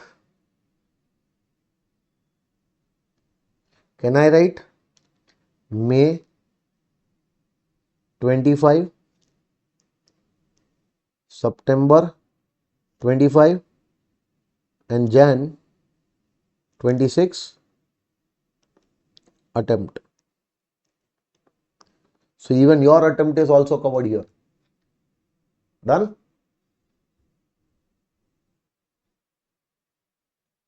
So in the examination, whatever questions will be there, don't worry, previous year 24-25 incomes will be given. And from those incomes, you are supposed to compute the total income of 24-25 in the assessment year 25-26. Done? Okay, now pay attention. Now, I would like to ask you one thing. Every person who is earning income, he will be liable to pay tax to the government. So if I am a person, I am earning income, so on my income, I will be liable to pay tax to the government. So whenever a person becomes liable to pay tax to the government, no, that time that person becomes an assessee. What he becomes? Assessee. So under the Income Tax Act, we don't call a taxpayer a person or a taxpayer, we call him assessee. What do we call him? A-S-S-E-double-E, assessee. So assessee is necessarily a person who is earning income and liable to pay tax. So the person who is earning income and liable to pay tax on his income, that type of person under the Income Tax Act, we call him what? Assessee. What if a company is liable to pay tax? Then the company will be treated as assessee. What if an individual is liable to pay tax? Individual will be treated as assessee. Understanding? Are you a person? Are you a person? But you are not an assessee. Why, sir? Because you are not earning income, you are not liable to pay tax, hence you are not an assessee. So you don't worry. Am I a person? And assessee too. Why, sir? Because this person is earning income and liable to pay tax to the government. Hence this person, in the eyes of the government, in the eyes of Income Tax Department, I am no more a person, I am an assessee. You are coming to me in the class to study, to learn. So what is your and my relationship? Teacher-student relationship. God forbid, if something happens to you, you fall sick, to whom you will go? Carpenter or a doctor? Doctor. So your relationship with the doctor will be doctor-patient. What if somebody has filed a case against you, or you want to file some case against someone, you will go to a lawyer. Then at that time, for you and the lawyer, what will be the relationship? Lawyer and client relationship. Getting my point? If somebody coming to me in my office and telling me to audit their books of accounts or to sign their audit reports, so they are coming to me to take my CA services. So they are my client and I am their professional chartered accountant. CA and client relationship is established. So when under the Income Tax Act, if a person becomes liable to pay tax, that type of person is known as assessee. But wait, please pay attention. It is not necessary that under the Income Tax Act, you are always liable to pay tax. You can be liable to pay other sums also, like interest, penalties, late fees, fines, etc. So are you liable to pay tax as a person? Yes, then you are assessee. But not necessary, you will always be liable to pay tax. Sometimes as per the provisions of the Income Tax Act, you are liable to pay other sums also. So a person who is liable to pay other sums also as per the provisions of Income Tax Act, that person is also known as assessee. A representative assessee is also treated as assessee. Representative assessee means you are earning income, but for your income you will not be assessed to tax. I will be your representative. I will be assessed to tax. But I will be assessed to tax for myself also and as a representative for your income also. So I am also an assessee, but in my representative capacity. Getting my point? If I have made some default in fulfillment of certain provisions of the law, so I have defaulted in fulfilling the provisions of law, I am assessee in default. Even assessee in default is also treated as assessee only. So you don't have to remember this much. Can you remember only this much what I am telling you? As per the Income Tax Act, if you are liable to pay any tax or any other sum under the Income Tax Act, so as a person, if you are liable to pay tax or any other sum as per the provisions of Income Tax Act, then you are treated as an assessee under the Income Tax Act. That's it. Every assessee must be a person, but every person need not be an assessee. True or false? True. Every assessee must be a person. In order to become an assessee, you need to be a person first. But it is not necessary. If you are a person, you will become an assessee also. Getting my point? So, the definition of assessee, which I have explained right now, is given in 2 subsection 7. Where it is given, friends? 2 subsection 7. Okay, I have passed on this notes to you, know. So, just read this definition. You are not supposed to get involved. Just read the basic thing. This is just for your knowledge. OFK, only for knowledge. That's it. Since it was given in the first chapter, I had to write, I have written. That's it. Okay? This is important. Note. Read this. I've already explained. Done? Okay. Now, moving a little bit more ahead. Okay. Now tell me, we were doing section number 4, no?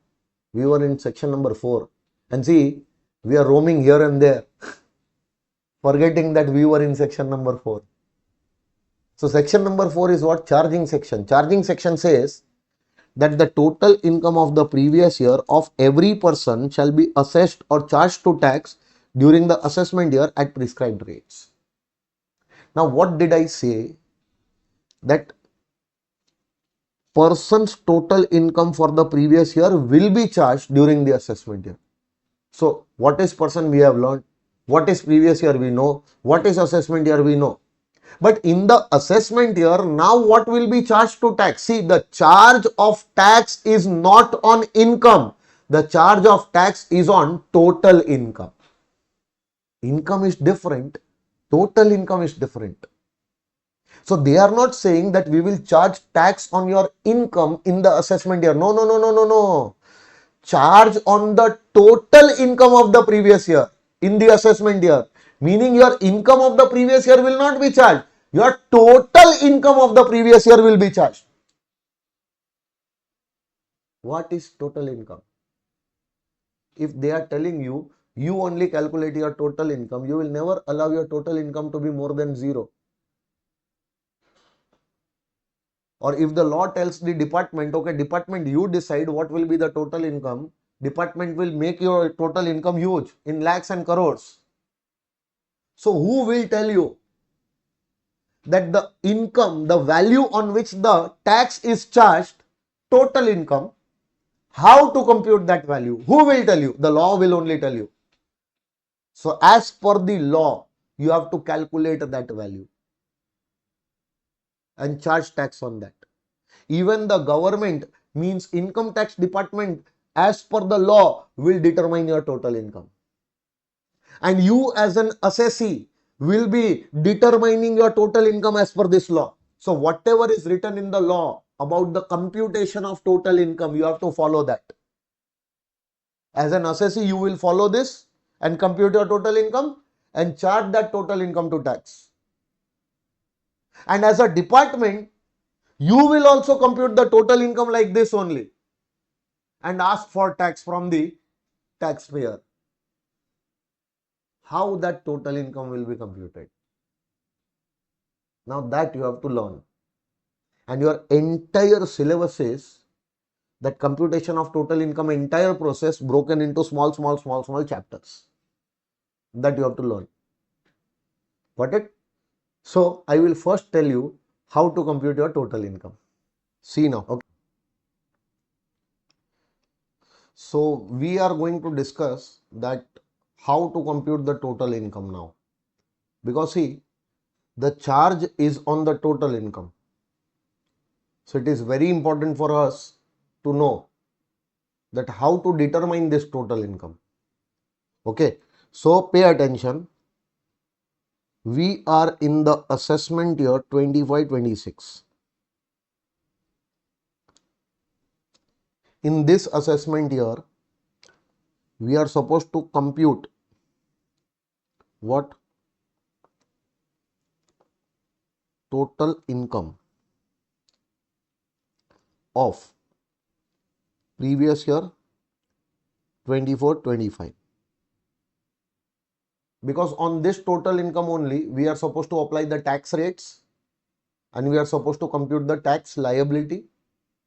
And that tax liability is a tax which is charged in the assessment year. Okay.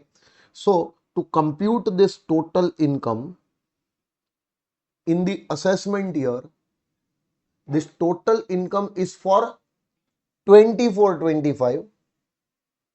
So to compute this total income, we will require the incomes which you have earned in previous year 24-25. Because by taking those incomes, you will be able to compute this total income.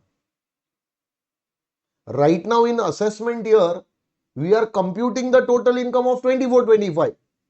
But to compute the income, total income of 24-25, you would require the incomes which we have earned in that previous year, no? So what we are supposed to do, right now standing in the assessment year, we will do a flashback. We'll do a flashback and we'll think about the assessment year. Sorry, we'll think about the previous year. What all incomes did we earn in the previous year? That we'll have to check. But directly we will not get the incomes. First, we will have the details of the receipts in our hands. Because see, something which comes in is income. Something which comes in is income. And whatever comes in, we call it as receipts. We call it as what? Receipts. So what we are going to do, that in the previous year, 24-25, whatever receipts we had, see, the receipts will be of two types. Some receipts would be on a regular basis from a definite source. Those receipts will be revenue receipts. Like regularly you are getting some amount. For example, you are working in a company and every month from that company you are getting what? Salary. So salary is something which you are receiving. Salary is your receipt. But are you receiving on a regular basis from a definite source? Yes. So receipt of salary is what? Revenue receipt. For example, you might have given a property on rent.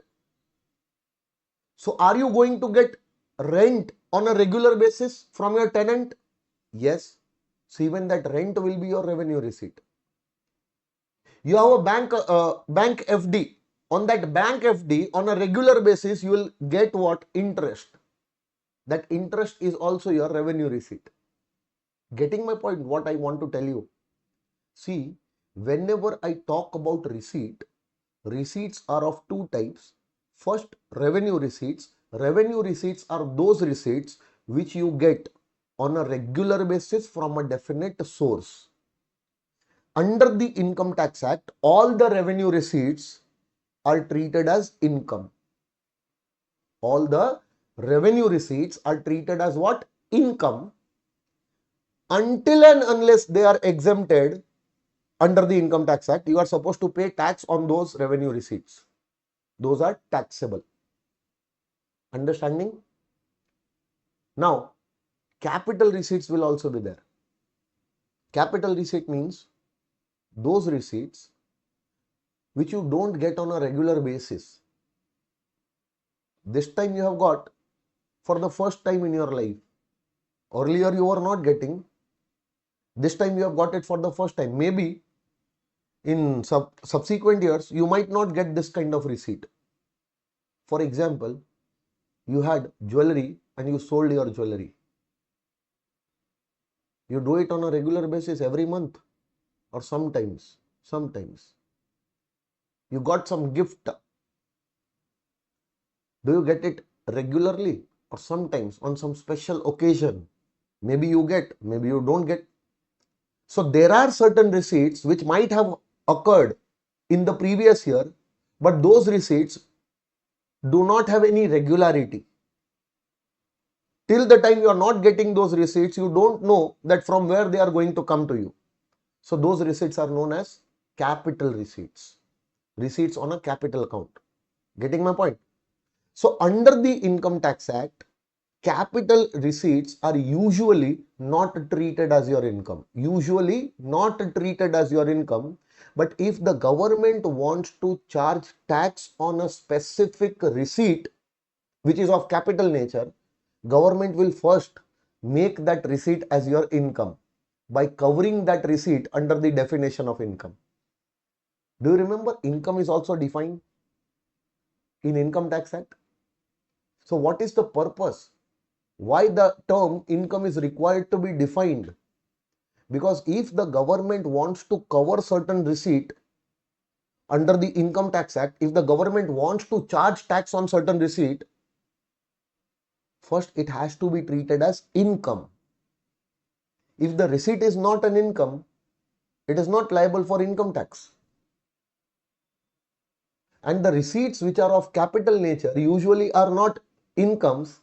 So to charge tax on the receipts which are capital in nature, the government makes those capital receipts as your income by covering them in the definition of income. Getting my point? So all the revenue receipts, by default, they are income. By default, they are incomes. Till the time the government does not specifically exempt them, they are taxable also.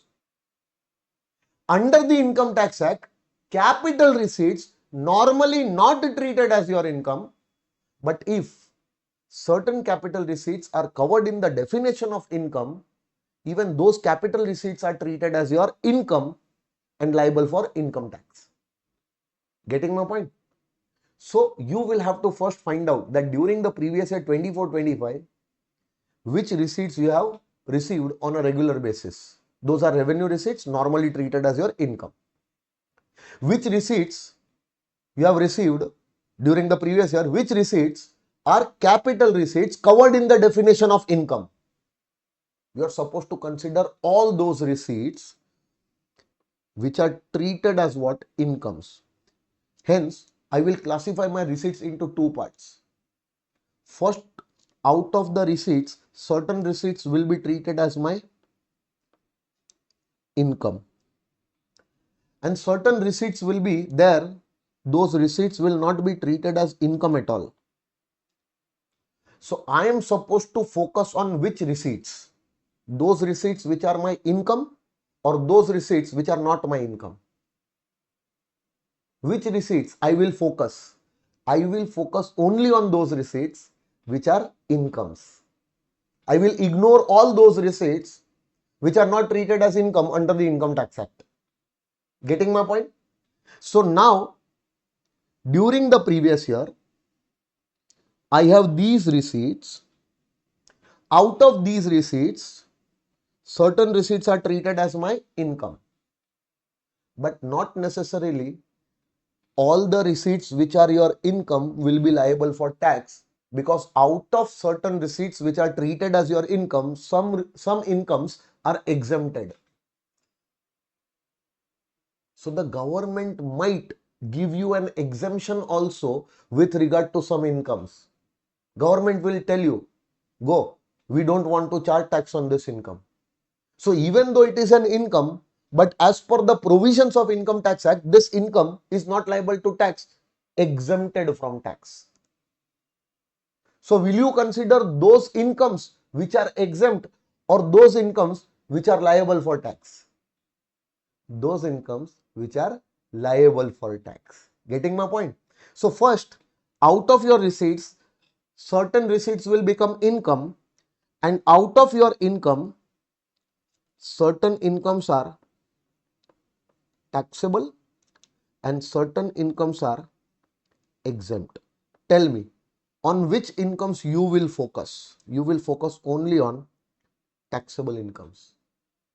That means whenever I want to compute my total income, in the computation of my total income, I will have to take those receipts which are happening in the previous year, which are treated as my income and taxable under the Income Tax Act.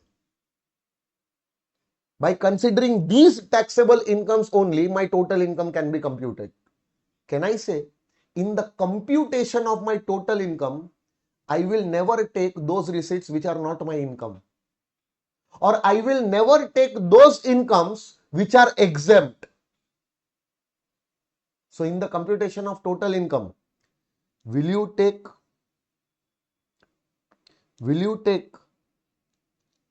these things? No. Will you take these things? No. These two things will never go in the computation of my total income. So what will go in the computation of my total income? Those receipts during the previous year, all the receipts which are my income and which are taxable under the Income Tax Act. But it is not necessary that for me all these taxable incomes are to be included in the computation. Out of these taxable incomes, which taxable incomes will be considered for computation of my total income? Some taxable incomes will be considered and some will not be considered. Depends purely on my residential status and the nature of this taxable income. Two things I will have to now check. One, my residential status. Two, the nature of this taxable income, whether this income is Indian income or this income is a foreign income. Now, keeping in mind these two things, I will decide that in the scope of my total income, which taxable incomes will be covered and which will be left out. Even though these are taxable incomes, but for me, they are not to be included in my computation of total income. For others, the same taxable income might be included in the computation of their total income, but for me, they are not. Depends on my residential status and nature of income. Based on my residential status and the nature of income which I am earning, this income is to be included. Based on my residential status and the nature of income, this income should not be included. It could be different for different assessees. Getting my point, what I want to tell you? So, out of these taxable incomes,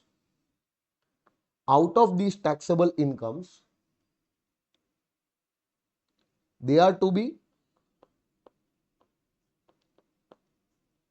included in the computation of total income.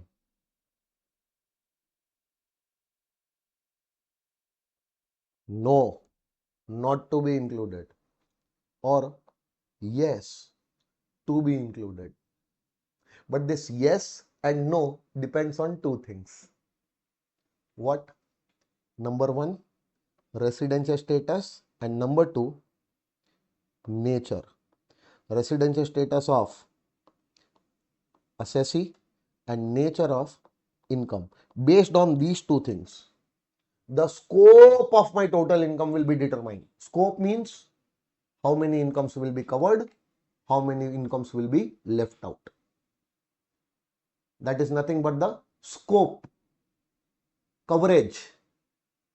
In in the computation of my total income, these incomes will be covered. This is my scope. Getting my point? These income will not be covered. This is not in my scope. This is not in the scope of my total income. But that will be decided on the basis of two things.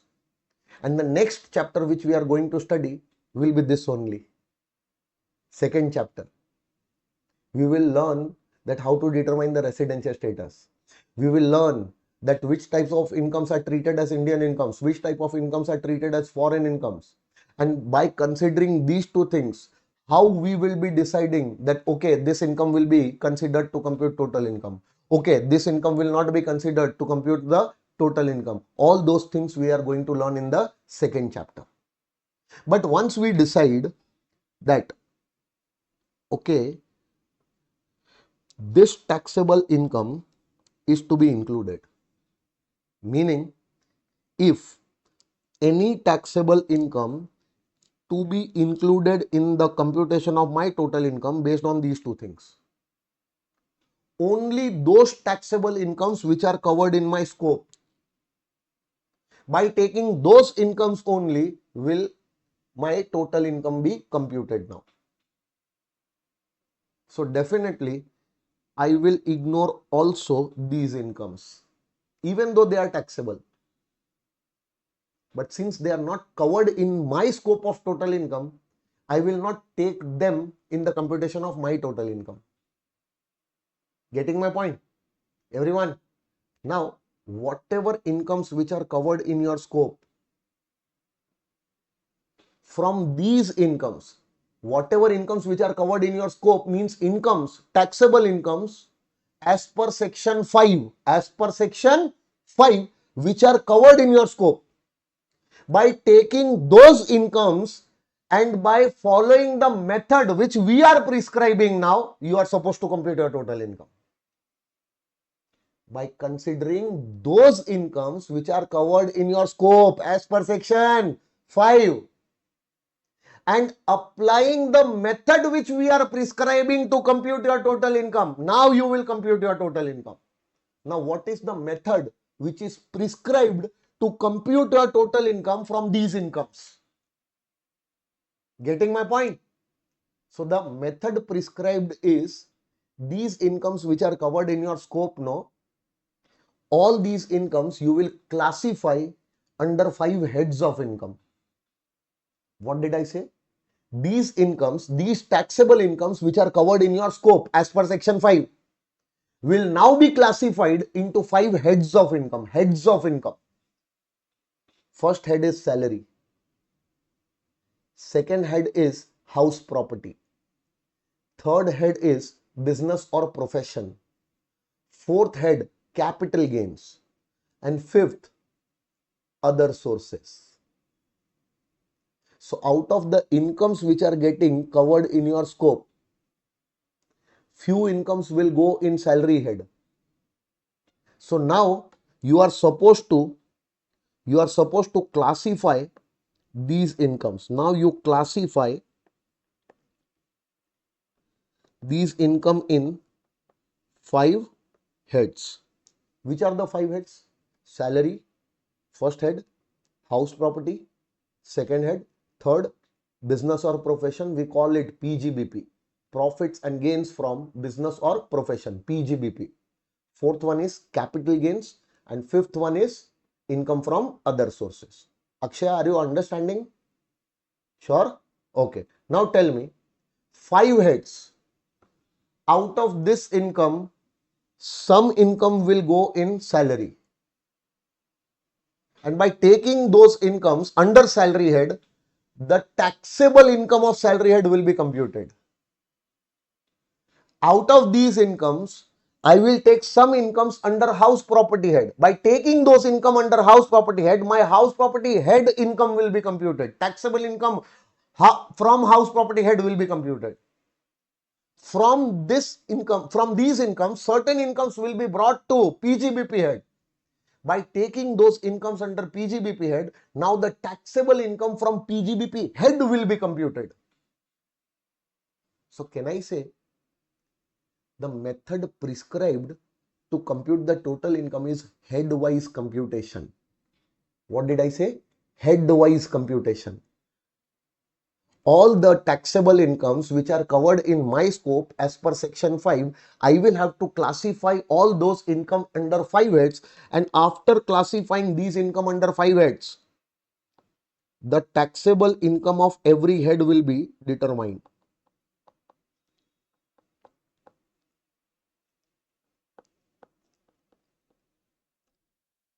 So few incomes will go to salary and taxable income from salary head is computed. Few incomes will go to house property, taxable income from house property head will be computed. Few incomes will go to PGBP, then taxable income from PGBP head will be computed. Few incomes will go to capital gain, few incomes will go to IFOS head, income from other sources head, and the income of those, taxable income of that head will be computed. Now have you computed the income headwise? Taxable income headwise? Now all the 5 heads aggregate, means total of 5 heads. Now when you aggregate, so while aggregating you are supposed to apply the provisions of clubbing and set off and carry forward. You are supposed to apply these provisions also.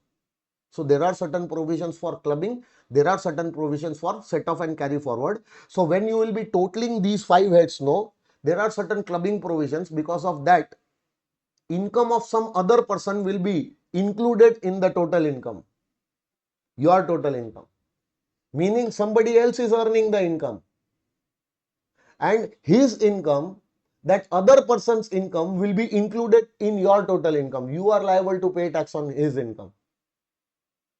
Why, sir? I get afraid to pay tax on my income. Why are you making me pay tax on others' income? Why are you including his income in my total income? Why are you clubbing it? The reasons you will come to know when we will be doing clubbing chapter. Getting my point? There might be a case when the head will not give you a positive income, it can give you negative income, because when you will make the computation of the head, you will get the deductions also under a head. And because of the deductions, there is a possibility that deduction is more than taxable income under this head. There will be a loss from that head. So how that losses will be adjusted? For that, set off and carry forward provisions are there. So at the time of aggregation, at the time of totaling these 5 heads, you are supposed to apply the provisions of clubbing, you are supposed to apply the provisions of set off, and then the final total will be there. That total will be known as gross total income. What will you call it? Total income? No, this is still not your total income. This is gross total income. And tax is not charged on gross total income. Tax is charged on total income.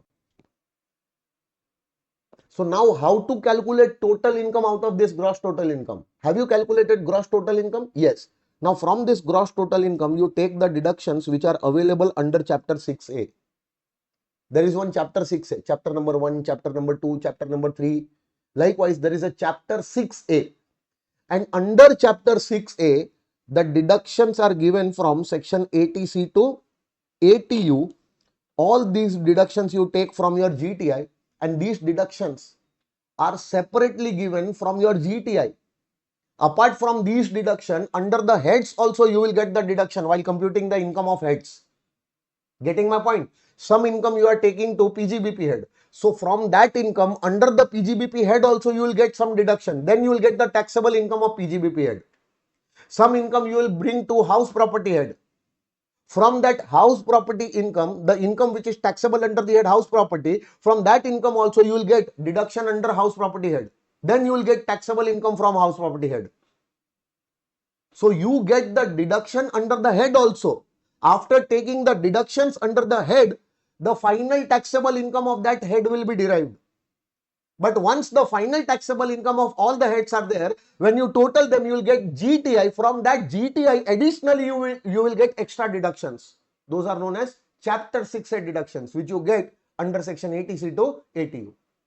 Now, after claiming these deductions, no friends, whatever remains, that is known as your total income. And my dear friends, this is the amount on which the tax rate will be, income tax rate will be applied, and on this amount you will pay income tax. But this entire exercise you are going to do in the assessment year by taking the figures of previous year. Getting my point? This is the total income of the previous year 24-25, which you are computing in the assessment year 25-26. I hope the things are clear. Now, what we are going to do in our DT syllabus, the second chapter will start, no? In the second chapter, we will learn about residential status and scope of total income. How to determine the residential status. Then, how to determine that the income is Indian income, foreign income. Now, considering these two things, which incomes will be covered in the scope of the Assesse? Which incomes will not be covered in the scope of the Assesse? Section number 5, section number 6. We will be doing in the next chapter. Then we will have those incomes which are to be included in the computation of total income. Scope. Now, from those incomes, which incomes will go to salary? And by taking those incomes under the head salary, how to compute salary head income? That will be our next chapter. Out of these incomes, which incomes will go to house property head? By taking those incomes under the house property head, how we will compute the income from house property head? That will be the next chapter. How to compute PGBP? Next chapter. How to compute capital gain? Next chapter. How to compute IFOS? Next chapter. What are the clubbing provision? Next chapter. What are the set of carry forward? Next chapter. And then what are the deductions? Another chapter. These many chapters you will do, no? Then you will learn how to determine the total income. And do you remember yesterday we had talked about paper pattern? First compulsory question is on the total income only. 15 marks question. So from day 1 till 80U, whatever is there, whatever you will be studying in all these chapters, that will be mixed and a question will be asked. Only then you will be able to solve that 15 marks question in the exam. But that will require small parts. First you have to learn every chapter in detail properly. Only then you will be able to solve this total income question in the exam. Now you will apply the tax rates on this total income. Tax rates will be applied on this total income. Getting my point? What I am trying to tell you? Okay. Now pay attention. Whatever I have discussed with you now right now, let us see that how it is written in the notes. Right? Okay. Pay attention. Previous year done. Charging section. Definition of the person is also done. Then definition of the assessee also done. Then we have done the definition of assessment year. Definition of the previous year is also done. Okay. Now definition of the total income. Read this definition. What is the meaning of total income? Total income means total of incomes referred to in section 5. What are the incomes referred in section 5? Those incomes which are covered in my scope are referred in section 5. Receipts, which are incomes, which are taxable, and based on my residential status and the nature of those incomes are covered in my scope. So these incomes are referred in section number 5. By taking these incomes under 5 heads, determining income headwise, applying clubbing and set of provision, aggregating, taking chapter 6A deduction and arriving at the figure of total income. This is the method prescribed under the Income Tax Act as per section 14. Section 14 has prescribed that your total income will be computed in this method, this way. So those incomes which are covered in section 5 computed in the manner prescribed under the Income Tax Act is known as what? Total income. That is the definition given in 245. Understood? So what are the incomes referred in section 5? Read it. You know this. Income referred in section 5 are the incomes which are covered in the scope of total income of the assessee based on the place and time of accrual or receipt thereof and the residential status of the assessee. Place and time of receipt or accrual meaning Indian income or foreign income. That will come to know in the next chapter. Okay. So based on residential status and the nature of income, the incomes which are covered in my scope are section 5 incomes. Getting my point? Now the manner laid down under the Income Tax Act for computation of total income is as under. First of all, I will have to compute GTI. Then from there, I will get chapter 6 deduction. By taking chapter 6 deduction, I will get the total income. This is the manner prescribed under the income tax law. But how to compute this gross total income? Section 14 says that gross total income will be computed in head-wise manner. First, certain section 5 incomes, the incomes which are covered in your scope, certain incomes will go to salary head. From that, salary head income will be computed. Certain incomes will go to house property head income will be computed, PGBP, capital gain, other sources. And these are the provisions under which salary head. These are the sections giving you house property head. So when you will be doing PGBP head, these sections will cover PGBP head. Understanding? So these many sections you do, you are done with salary head. You will come to know which income will go to salary head. From that income, how to calculate salary head income. Okay, these sections cover PGBP head. You will come to know, when you will do these sections, you will come to know which incomes will come to PGBP head, and from that income, how to compute PGBP head income. But for that, you need to learn all these sections in detail. Got it? Then you will get what? Gross total income when you total all these 5. And while aggregating 5 heads, you are supposed to apply clubbing provisions which are given from section 60 to 65. You are also supposed to apply the set off and carry forward provisions which are given from section 70 to 80. When you will reach to section 80, no, then you can say that now I know how to compute GTI.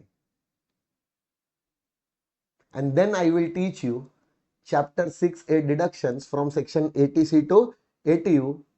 Then you will come to know, okay, this deduction is available from GTI. This deduction is available from GTI. Then you will come to know that, okay, now I know how to compute my total income. Got it? And this entire process which I am explaining right now, no friends, this entire process itself is your syllabus. Okay, one by one, every chapter we will complete, no, that chapter itself is nothing but in this process. Okay, come on.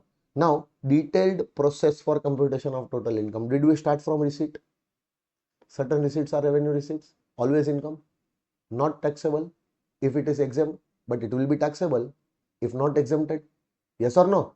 Certain receipts are capital receipts. Capital receipts are usually not income, but if the government wants to charge tax on certain capital receipts, those capital receipts are covered under the definition of income, and even they will be charged to tax. Yes or no? Then those receipts which are treated as what? Incomes, I will have to take those only. From them, I will take those incomes which are taxable. I will ignore all those incomes which are exempt incomes, and usually the exempt incomes are given in section number 10. So I will have to teach you section number 10 also, because under section 10 many incomes are given which the government does not want to charge tax on. So you should be aware about those incomes which are given in section number 10. One by one, we will cover those incomes also. Then whenever you will see such kind of income, you will stop yourself charging tax on those incomes, because those incomes are the incomes on which the government does not want to charge tax on. Getting my point? Then taxable incomes which are left with you, those receipts which are income and which are taxable, now based on your residential status and what? Nature of income, now they will be classified into, now it will be decided whether it will be included in the computation of your income or not included. If not included, then forget, that is not covered in your scope. But if it is to be included, meaning covered in your scope as per section 5, now classify these incomes which are covered in your scope into 5 heads of income. Compute what? 5 heads of income, aggregate. While aggregating, apply clubbing and set off. You will get GTI. From that, you will take chapter 6 deduction. The remaining figure is total income. Whatever I have explained above is given in a flow chart over here. Got it? Now there are some important points to remember before we move ahead. Okay, no? So there are some misconceptions in the minds of people that, okay, this is not income, so I will not pay tax on this. But under the Income Tax Act, this might be your income. Sometimes you might feel that, oh, in order to charge something under the Income Tax Act, it should be received in cash. What if I receive something in kind? Will it be treated as my income? Yes, even something which you receive in kind can also be treated as your income. So there are certain misconceptions. Before we move ahead, those misconceptions should be cleared here only. Okay. So first of all, understand what is this point number 1. Income ordinarily means something which is received on a regular basis from a definite source. However, the term income is also defined under section 224 to include certain specific receipt as income, so that such receipt could be charged to tax. Specific receipts covered under 224 definition of income, so that they also can be charged to tax. Okay. Hence, it could be said that the meaning of the term income is much wider than what is normally understood. Whatever we understand that this is income, government says, okay, that is income, we don't deny. But apart from that, there are certain things which we cover under section 24. We consider them also as income. And on those incomes also, we want to charge tax from you. So don't restrict your thinking that incomes are only this much. There might be some things which you feel that it is not your income, but if it is covered under section 224 definition of income, that might also be treated as your income. But we are not supposed to do definition of income separately. It will automatically get covered one by one. Okay, no? Hello, sir. Now, as and when the government wish to charge tax on a specific receipt, which otherwise may not be treated as income, it amends section number 224 and includes such receipts in the definition of income and creates a charge under any of the 5 heads. Meaning, why this point is given, first of all, understand. See, whenever we talk about tax, tax is a function of 2 things. Some value will be there and some rate will be there. Value multiplied by rate will give you the tax amount. What if 100 rupees value? What value is there? Total income. More the income covered under the Income Tax Act, more will be the total income. Hello? More incomes will be covered under the Income Tax Act. So more total income will be there, and more total income will result into more taxes to the government. Or higher the tax rates are kept on increasing. What if the tax rate was 5%? The government was getting 5 rupees income. 100 rupees was income and the tax rate was 5. So the government will get 5 rupees of income tax. What if the tax rate is increased to 10%? Now the government will get 10 rupees of income tax. What if the tax rate is increased to 20%? Now the government will get 20 rupees of tax. So if the government wants to increase its tax revenue, the government will keep on increasing what tax rates.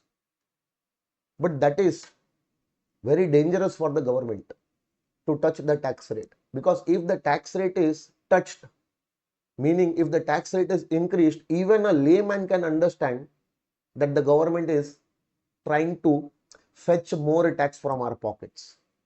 Even a small rickshawala can also understand, auto rickshaw driver can also understand that, see, the government has increased the tax rate, that means the government is trying to snatch more taxes from us. That does not require any rocket science. So the government always stops itself from increasing the tax rates. You must have seen that since last 4 or 5 years, the government has hardly increased any tax rates. But what the government does, government is very smart. Government wants more taxes.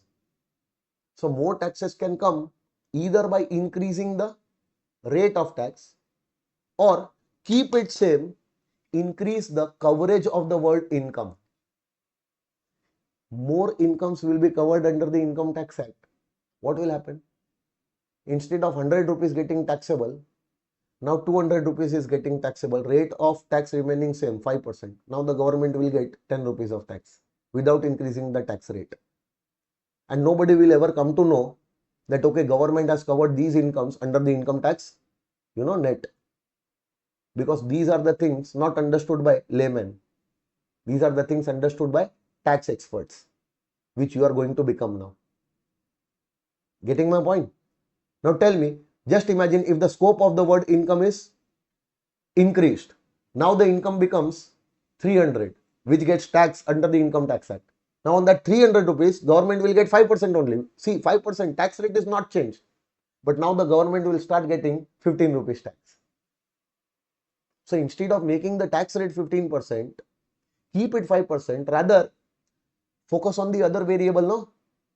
Try to expand the base on which the tax rate is applied. What is the base? Total income. And there will be more base, more total income if the Income Tax Act covers more things as what? Income. Hence the definition of 224 is there. Whenever the government wants to charge certain receipts as income under the Income Tax Act, that means the base, the government wants to increase the base, what the government will do? Government will amend the definition of income. The term income includes.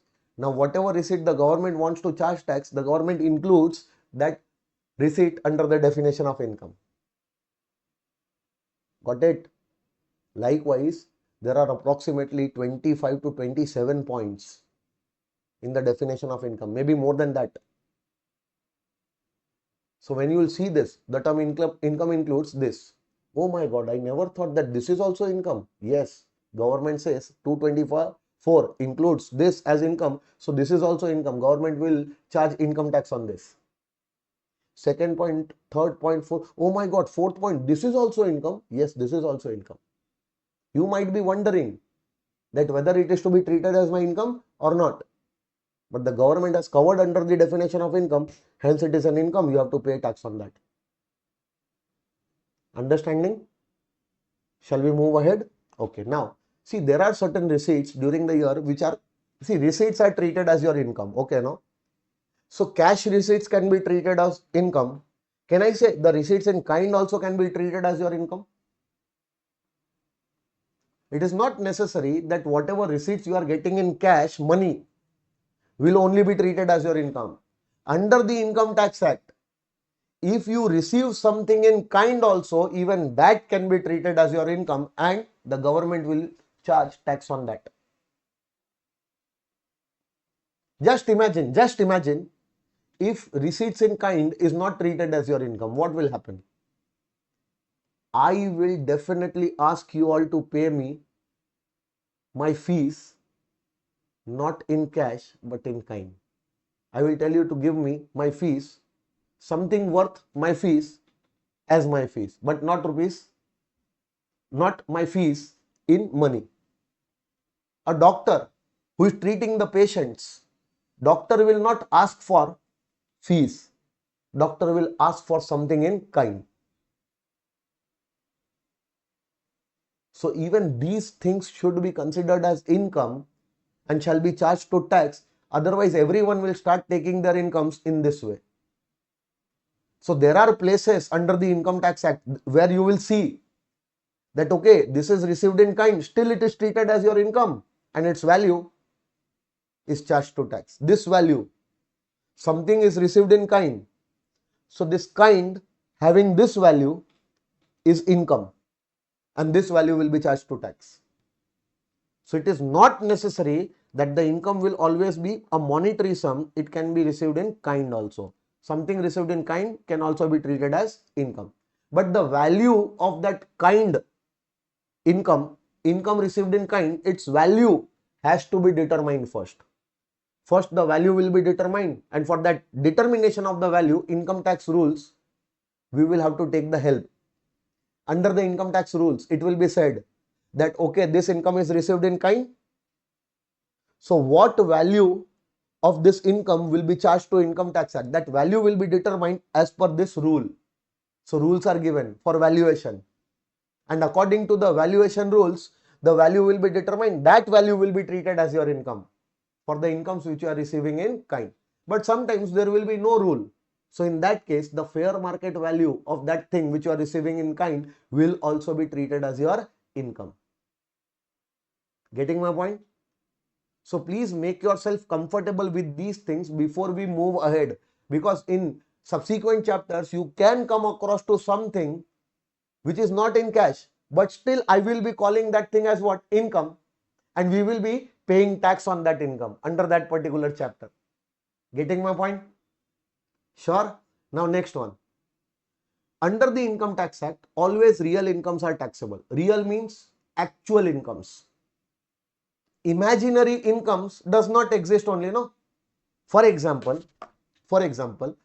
I am a retailer. I am having stock of some goods.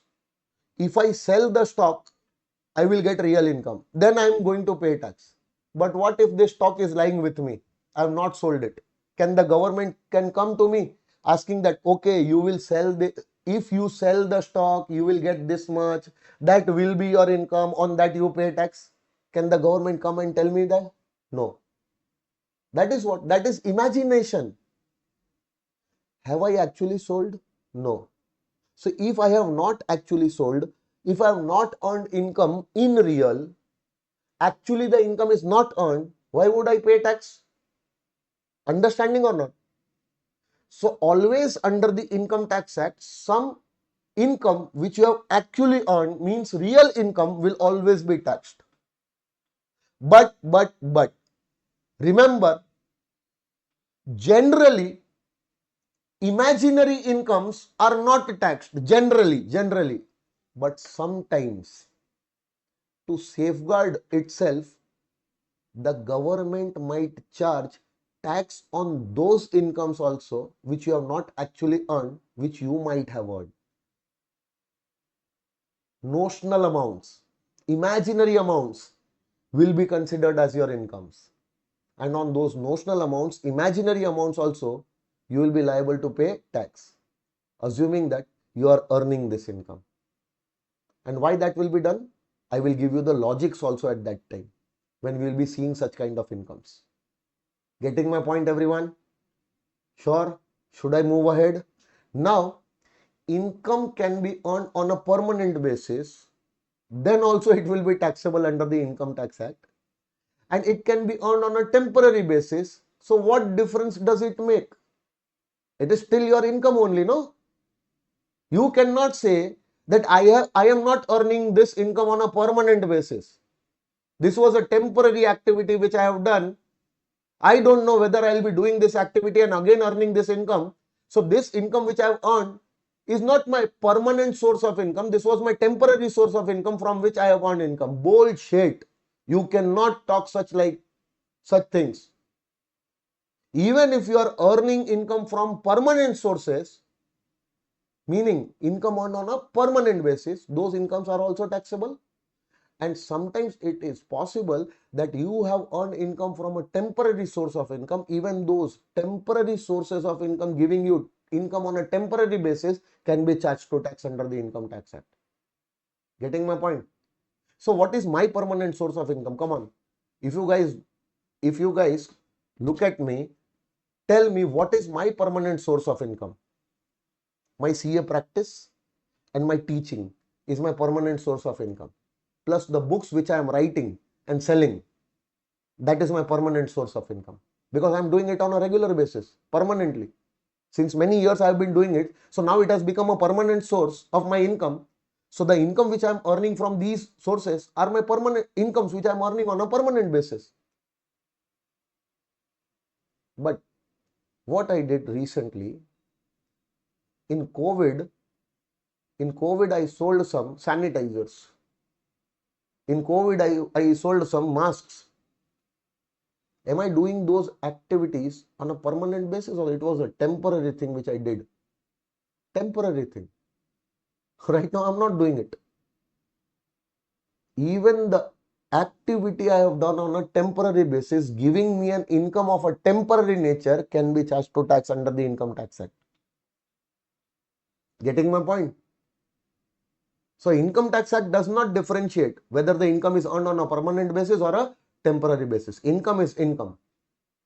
And if it is chargeable, you will have to pay tax also. Getting my point? Now, you cannot say that, okay, this income I have earned on a lump sum basis, then it will be taxable. If I am earning the incomes on installment basis, then it will not be taxable. These kind of discussions does not hold good when you are learning Income Tax Act. Sometimes you might be earning your single income on installments. Somebody might have bought some goods from you. Okay. So goods you have sold for 5 lakhs and you are following mercantile basis. So your entire 5 lakhs will be taxed right now only. You cannot say that out of this 5 lakhs I have received only 1 lakh, so 1 lakh will be taxable, 4 lakh I have not received yet, so I will not pay tax on. As and when I will keep on getting those income, I will keep on paying the taxes. No, you are not following cash basis. You are following mercantile basis. Getting my point? Sometimes you can get the income on a lump sum basis also. Entire income you are getting at once. Then it is your income. It is taxable. So even the incomes can be earned on an installment basis. Some part of income you are receiving now, some part of income you are receiving in a later year will not make any difference. It will be taxable. Getting my point? Next one. See, if you are earning income from some legal activity, legal source of income, will that be taxable under Income Tax Act? Yes. What I am doing right now, I am teaching you all and you are giving me fees. That is some illegal activity which I am doing, or it is a legal thing to teach, legal thing. So whatever activity I am doing right now to earn my income is a legal activity. From this activity, if I am earning income, am I going to pay tax? Yes. Any income from a legal activity, meaning my legal incomes, on that I am supposed to pay income tax. But what if I am doing some illegal activity and from that illegal activity if I earn income, will I pay income tax on the income, illegal income? Absolutely yes. Just imagine if the government does not charge tax on illegal incomes. I will be the first person starting illegal activities. Because what is there to do legal activities to earn my legal incomes? If I'm doing legal activities to earn my income, government is charging tax on that income. It is better to do illegal activities, because if I do illegal activities, from that if I earn income, the government will not charge tax. Just imagine who will do legal activities to earn their income? Nobody. And just imagine how much crime will increase at that time. So the Income Tax Act does not differentiate whether your income you are earning from a legal activity or you are earning that income from an illegal activity. Even the legal incomes are liable for income tax, as well as illegal incomes are liable for income tax. But wait, will you go and tell the government that you have killed someone and earned 5 crore rupees? So you are not going to show your illegal income, no? But wait, if you are not going to show, that does not mean they are not going to catch you. What if they come to your house, they start searching your house, huge sum of money is recovered during that search operation, and that huge sum of money is your income which you have earned through illegal activities. And now they want to charge tax on that income. Will they be able to do it? If there is no provision for taxability, they'll never be able to do it. So even that income should be taxed, no? Nobody is going to show that income. But whenever that income comes to their notice, even that will be taxed under the Income Tax Act. Done, everyone? Understanding? Raj Lakshmi, are you there? No?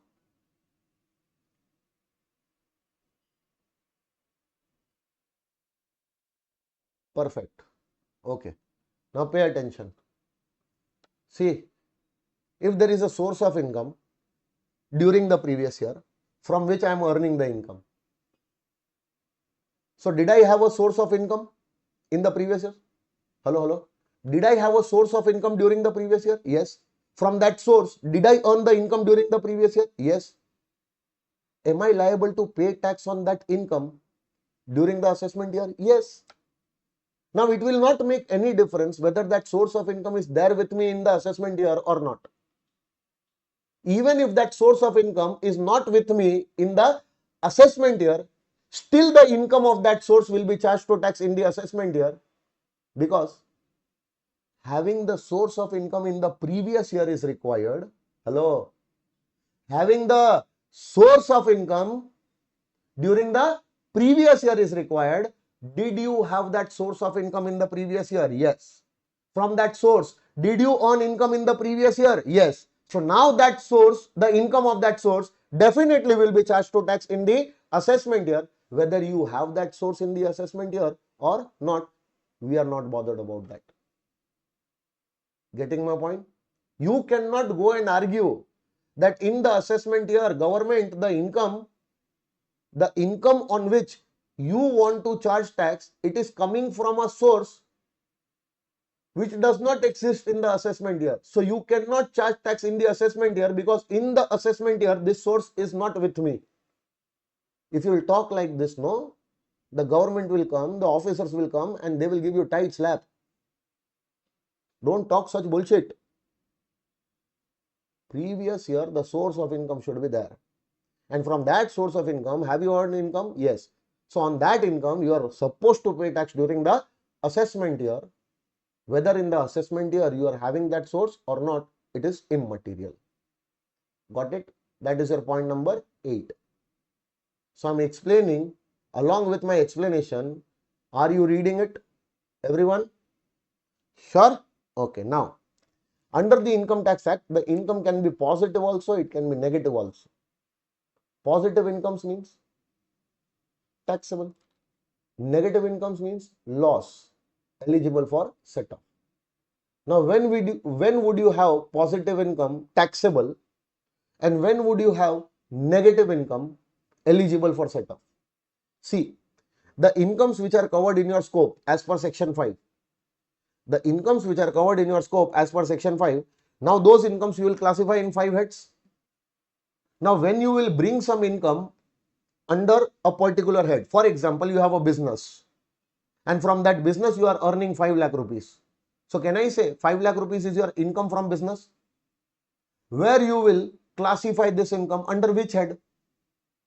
PGBP head. So, when you will bring this 5 lakhs under PGBP head, no, this is the income which you are earning from your business.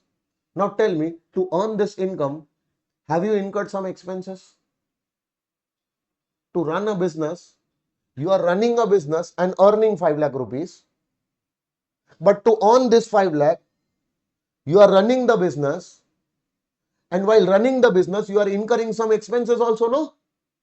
For example, to run the business, your expenses were 4 lakh rupees.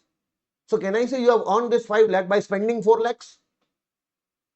So, how much is your income remaining? 1 lakh. That should be taxed, no? That is your positive income. But what if to earn this 5 lakh rupees of income, you spent rupees 7 lakhs? Possible or not possible? So, from 5 lakhs, if the deduction for expenses will be available, how much was the expense? 7 lakhs. Entire 5 lakhs will go away, wash out, and still 2 lakh rupees of expense remains, which could not be adjusted against the income because income was not sufficient to take the deduction. So, whatever extra deduction remains, that is nothing but your deduction in excess of income. That is your loss. And what to do with those losses, we learn in set off and carry forward. But that is known as negative income, and negative income can also arise under the Income Tax Act, and that arises because of deduction being more than income. So, can there be income? Yes.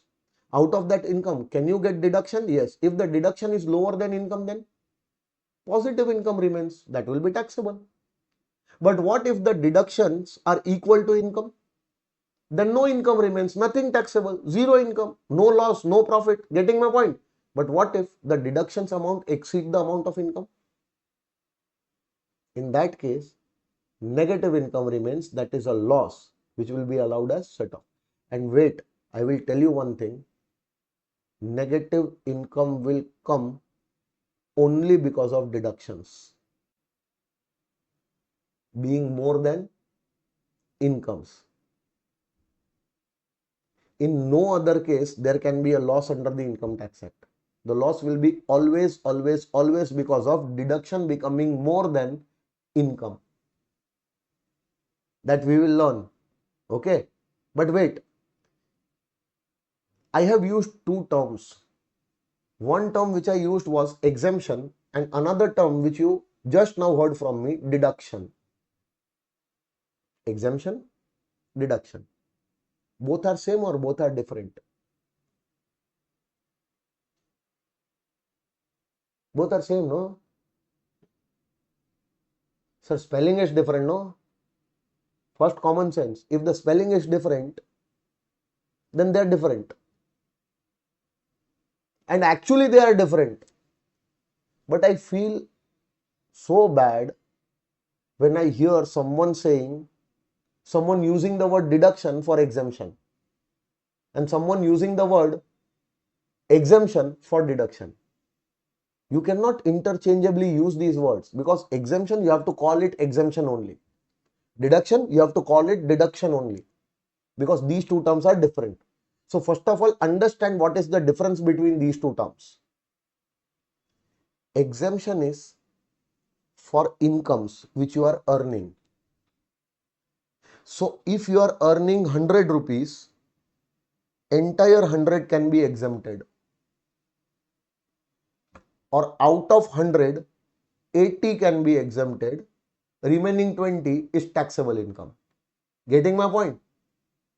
There can never be a case when you are earning 100 and government is saying 500 exempt. Exemption cannot be more than your income. It can be to the extent of your income or lower than your income. And exemption means what? It is that income on which the government does not want to charge tax. So if you are earning 100 and on this entire 100, if the government does not want to charge tax, that means 100 rupees exempt. Don't bring this 100 in the computation of total income, because in the computation of total income, only the taxable incomes will go. So the incomes which don't go to computation of total income, which remains outside because of the exemption, they are known as exempt incomes. Exemptions are what? Those incomes which never enter into computation of total income, because they are exempt incomes. Government does not want to charge tax on them. If you are earning 100, no? So government is saying out of this 100, 80 is exempted, meaning 20 is still taxable. Government wants you to include this 20 in the computation of your total income. So exemption can be equal to income? Yes or no? Yes. So if exemption is equal to income, will there be any taxable income remaining? No. Can the exemption be less than your income? Yes. In that case, after taking exemption, there will be some amount of taxable income remaining that you bring to the computation of total income. But is it possible that exemption is more than your income? Never. Because of exemption, there is no negative income. Understood, no? Did you understand the exemption part? Now let us discuss deduction part. Now, you are earning a taxable income. You are earning a taxable income. And now that taxable income is covered in your scope also. Will you take these incomes in the computation of your total income? Yes or no? Tell me. You are earning a taxable income. That taxable income is also covered in your scope. So will you include this income in the computation of your total income? Yes. So now take this income in the computation of total income. You will have to somewhere classify this income, no? So for example, you have classified this income under PGBP head. Now out of this income under the PGBP head, some income is removed. That is known as deduction. Deduction is always available once the income enters the computation of total income. So once the income enters in the computation of total income, out of that income, while computing, some income is removed. But that removal happens once the income is included in the total income.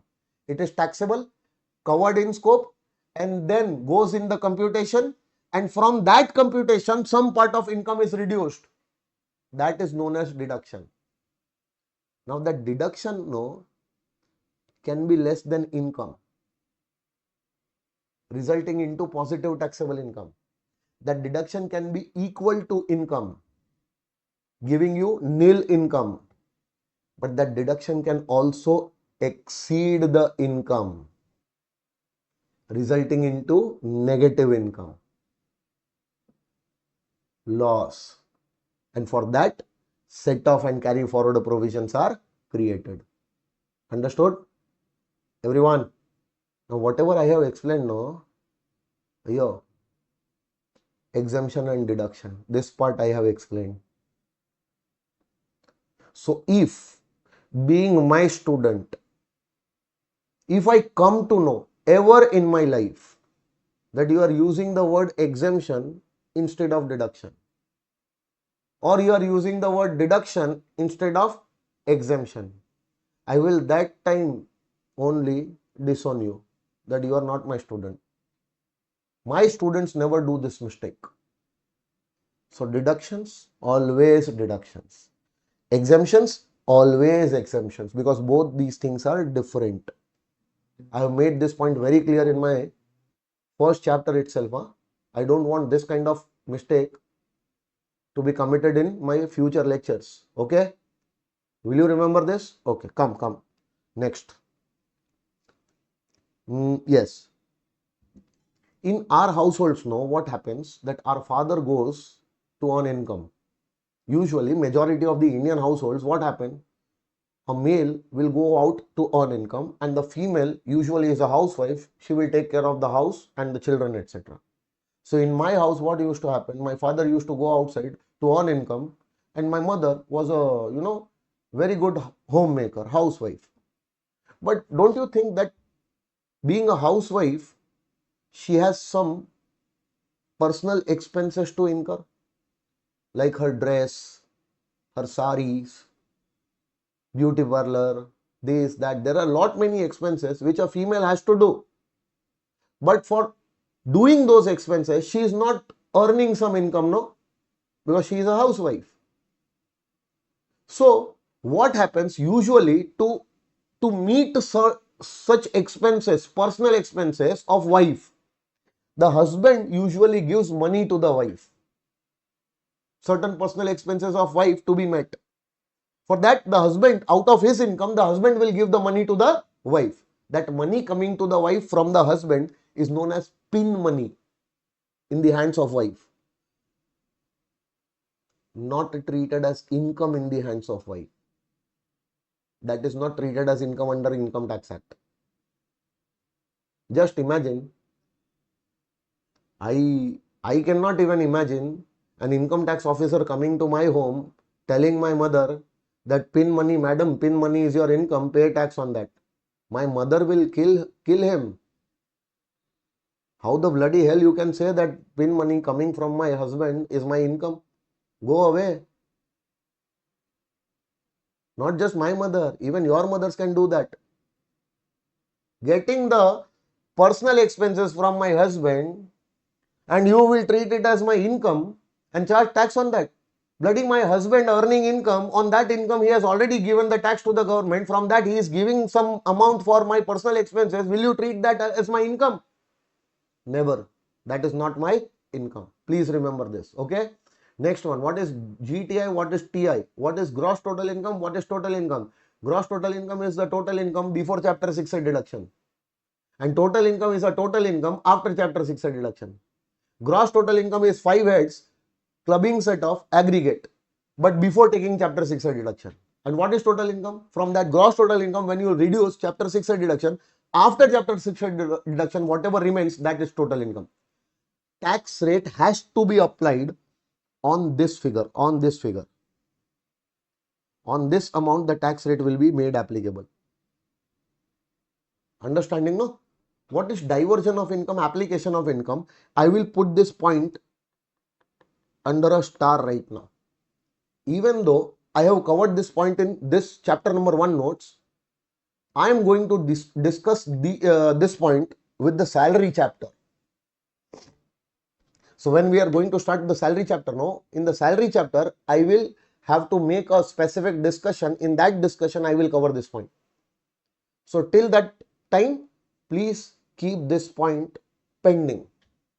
You will have to have a little bit faith on me. So you have taken a leap, big leap of faith to study from me, to learn from me. So have this much faith also that I will not leave anything. I will cover 100% syllabus. And this point, the correct time will come, I will tell you. You will forget that I have left something, but I will definitely remember. And I will tell you that see, this point I had left in chapter number 1, now I am covering. Okay. So till that time, till the salary chapter we are not doing, till that time keep this point pending. Okay. Diversion of income and application of income. Now, very important part. Process of determining income tax liability. Very important and very interesting also. Okay. Shall we start? Okay. See. Once you compute your total income, no?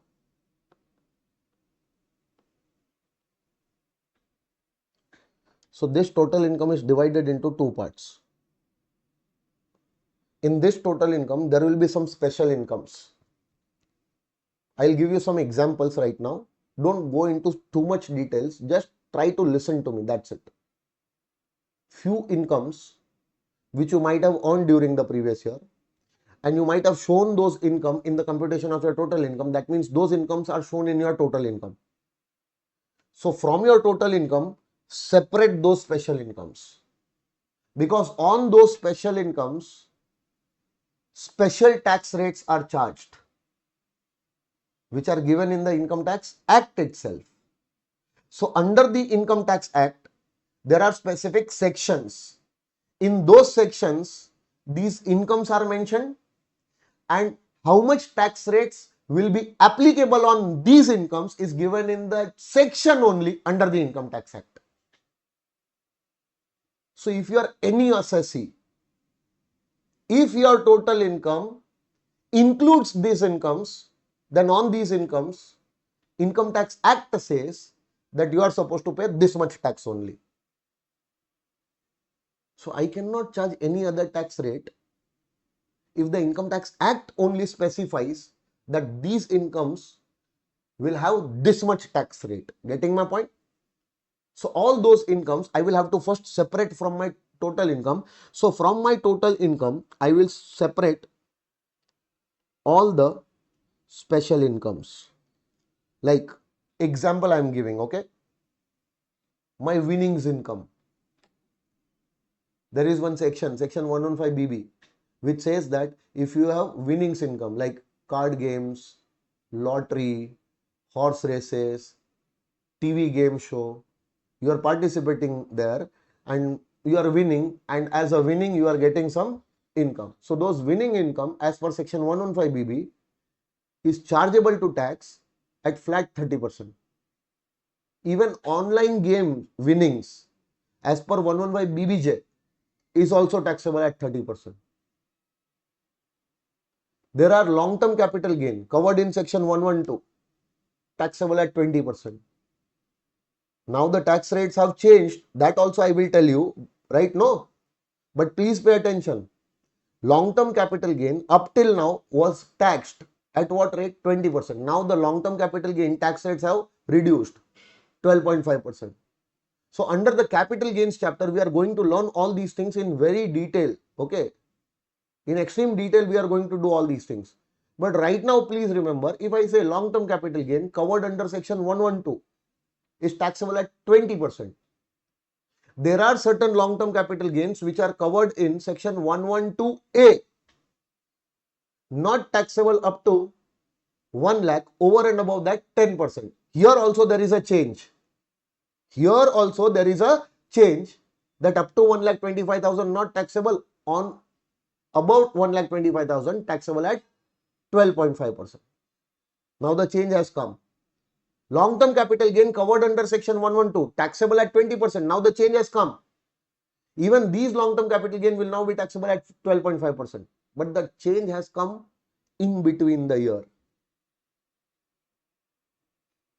But wait, right now let us assume long-term capital gain taxable at 20% under section 112. Long-term capital gain section 112A is taxable at 10% rate over and above 1 lakh. Right? There will be short-term capital gain covered under section 111A, and that is taxable at 15%. Now the rate of this also has increased to 20%. All these things we'll do in details. But can you make out that these incomes are given in a specific section under the Income Tax Act, and that section only provides the tax rate on these incomes. So if these kind of incomes I have earned during the year, previous year, and I have shown in the computation of my total income, I will have to first separate these incomes from my total income. These are all the special incomes taxable at what rate? Special rates. And from where I will get the special rates? I will get the special rates from my Income Tax Act 1961 only. Now when I will apply the special rates on this income, don't you think I will get the tax amount on this special income? Yes or no? So this is the tax on the entire total income or part of the total income? Part of the total. Which part? Special income. But can I say there will be still some balance remaining out of my total income? That balance is known as balanced total income, also known as my normal TI, normal total income. And these balanced total income, normal total income will also be taxable. But as the name suggests, this will be taxable at normal rates. Special income at special rates given in Income Tax Act, and normal total income taxable at normal rates. Now if you find out, if you try to search the Income Tax Act, you will not get normal rates in the Income Tax Act. These normal rates are given in your Finance Act. And which is the Finance Act applicable to us? 24. So Finance Act 2024, which is applicable to us, as per that Finance Act, in that Finance Act these rates are given. And those rates we are supposed to apply on this balanced total income. Getting my point? Finance Act 24 rates. And by applying these rates, what I will get? I will get a tax amount. Can I say this is a tax on the balanced total income? So one part of total income I am paying this much tax. Some other part of my total income I am paying this much tax. Now I will have to add these taxes together. After adding them together, I will get tax on total income. Total income, this part, this much tax. Total income, this part, this much tax. Both the taxes added. Can I say this is the total tax on my total income? This is the basic amount which you are supposed to pay. Minimum amount you are supposed to pay. Basic tax. Now if you are very rich, the government will ask some extra tax on this tax, known as surcharge. Known as what? Surcharge. Surcharge is not given by poor people or middle class people. Surcharge is given by super rich. Because you are rich fellow, you are paying this much tax, no? Some extra tax you will pay, no? It will not hurt you because you are rich. So being rich, paying this much tax? No. Pay some more tax. And that more tax will be applied on this tax amount. So sometimes what people do, that surcharge rate they apply on the total income, gone. Mistake. whatever the surcharge rate will be there, you are supposed to apply that rate on this amount, Getting my point? So now what you will do? Simple. You will add surcharge at a certain percentage, and this percentage you will apply. You will always apply this percentage on this amount. Color, yellow color. And I will connect also. And wait, now after applying you will get this surcharge amount. So will you pay only tax or you will pay tax including surcharge? You will pay tax including surcharge. That means surcharge has to be added to your tax. We want more tax from you, hence it is added. So surcharge is what? Surcharge is some extra tax recovered from you on your tax amount. Getting my point? Now, when you add both of them, no, what you will get? Tax on total income including surcharge. Wait, on this amount, we would take extra tax for health and education purpose, known as cess. See, if you pay tax, no, and you don't know, or the government also does not know that where this tax amount will be used, that is known as tax. But if you pay some tax, knowing that for what purpose this amount will be used, and the government also knows that okay, this amount we are recovering in the form of tax will be used for a specific purpose, then that type of tax is known as cess. And the cess here will be 4% health and education cess. Getting my point? And that health and education cess which you are going to pay, H and E cess, that will be at the rate of 4%, and this 4%, my dear friends, you will apply this 4% on this amount. Okay, so now you will get health and education cess. So now this is your gross tax liability. Now, what is the rate of surcharge? Later on we are going to do, I will tell you. But right now understand this process first. Okay. What is the rate of surcharge? Different types, different cases, different rates of surcharge are there, that I will discuss with you. But right now this is the process. Did you understand this much? Now tell me, when did you calculate your total income? Okay, first of all tell me, this is the total income for the previous year. Which previous year?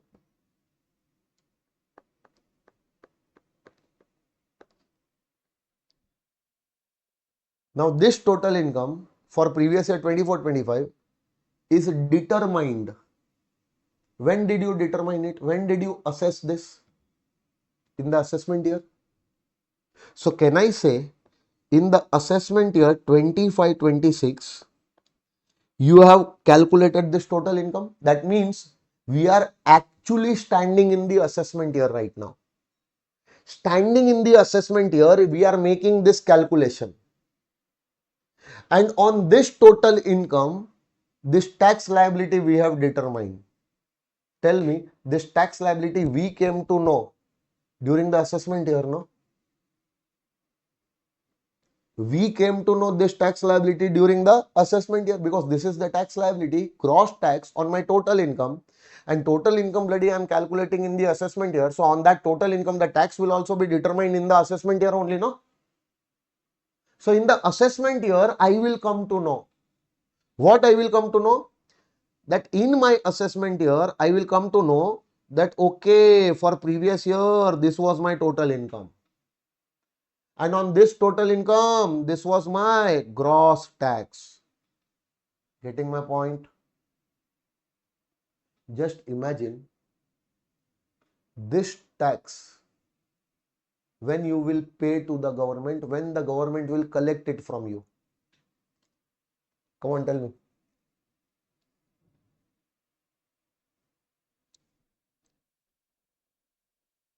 It is known in the assessment year, so it will be recovered in the assessment year, no? No. This tax, government does not wait for assessment year to come. During your previous year only, keep on earning the income. From those incomes, keep on paying taxes in the form of TDS, in the form of TCS, in the form of advance tax. Earned income in the previous year. From that income only, keep on paying taxes in small portions. Because just imagine, if we don't collect tax from you in this manner, pay as you earn. Pay as you earn. When you earn, previous year. So when you pay, previous year. On certain incomes, tax will be deducted at source only. Your payer will give you income after deducting tax, and that tax will be given to us. But on certain incomes, there will be no tax deduction at source. We will ask you to pay advance tax during the previous year itself. And why we are doing it, because for the full year, we cannot see you just earning the income, knowing that after earning the income for the full year, there is no guarantee that in the assessment year, you will timely calculate everything and timely pay the taxes to us. We'll have to run behind you. And just imagine, if for this entire year's income, if this entire tax you are liable to pay at once, it will hurt you a lot. Because it will not be a small amount, it will be a big amount. So for you also, it will be a burdensome amount. If we take it in the assessment year, it will be very burdensome for you. And just imagine, this is not a small amount, this is a big amount. What if you have not calculated your total income on time? What you have not paid these taxes to us? So government will lose this much huge amount of tax from you. So it is better not to wait till assessment year. Rather, this tax which you have calculated now, you have finalized now, rather than this coming to us in the assessment year, let us start taking the tax in small portion while you are earning from your income only. So during the previous year, whatever income you might have earned, from those incomes you have already paid taxes. So previous year's income, on that tax is supposed to be charged in the assessment year. But that charge, don't you think, out of that tax, certain tax you have already paid during the previous year? These are known as prepaid taxes. What do you call it? Prepaid taxes. Now tell me, you came to know that in the assessment year, tax liability is 3 lakhs. But during the previous year, out of this, some amount you have paid in the form of TDS, TCS. Out of this, during the previous year, you have paid some amount in the form of advance tax. And that amount was 2,80,000. Will you again pay that 2,80,000? So reduce it. How much remains? Even if you run away, the government will lose only 20,000 now. And now just imagine, it will not pinch you to pay 20,000 because it is a small amount now. Getting my point? So whenever you will calculate your gross tax liability, so from this gross tax liability, what you will take? You will take credit of prepaid taxes, which is what? TDS or TCS, which you have already paid during the previous year, or advance tax, which you have already paid during the previous year.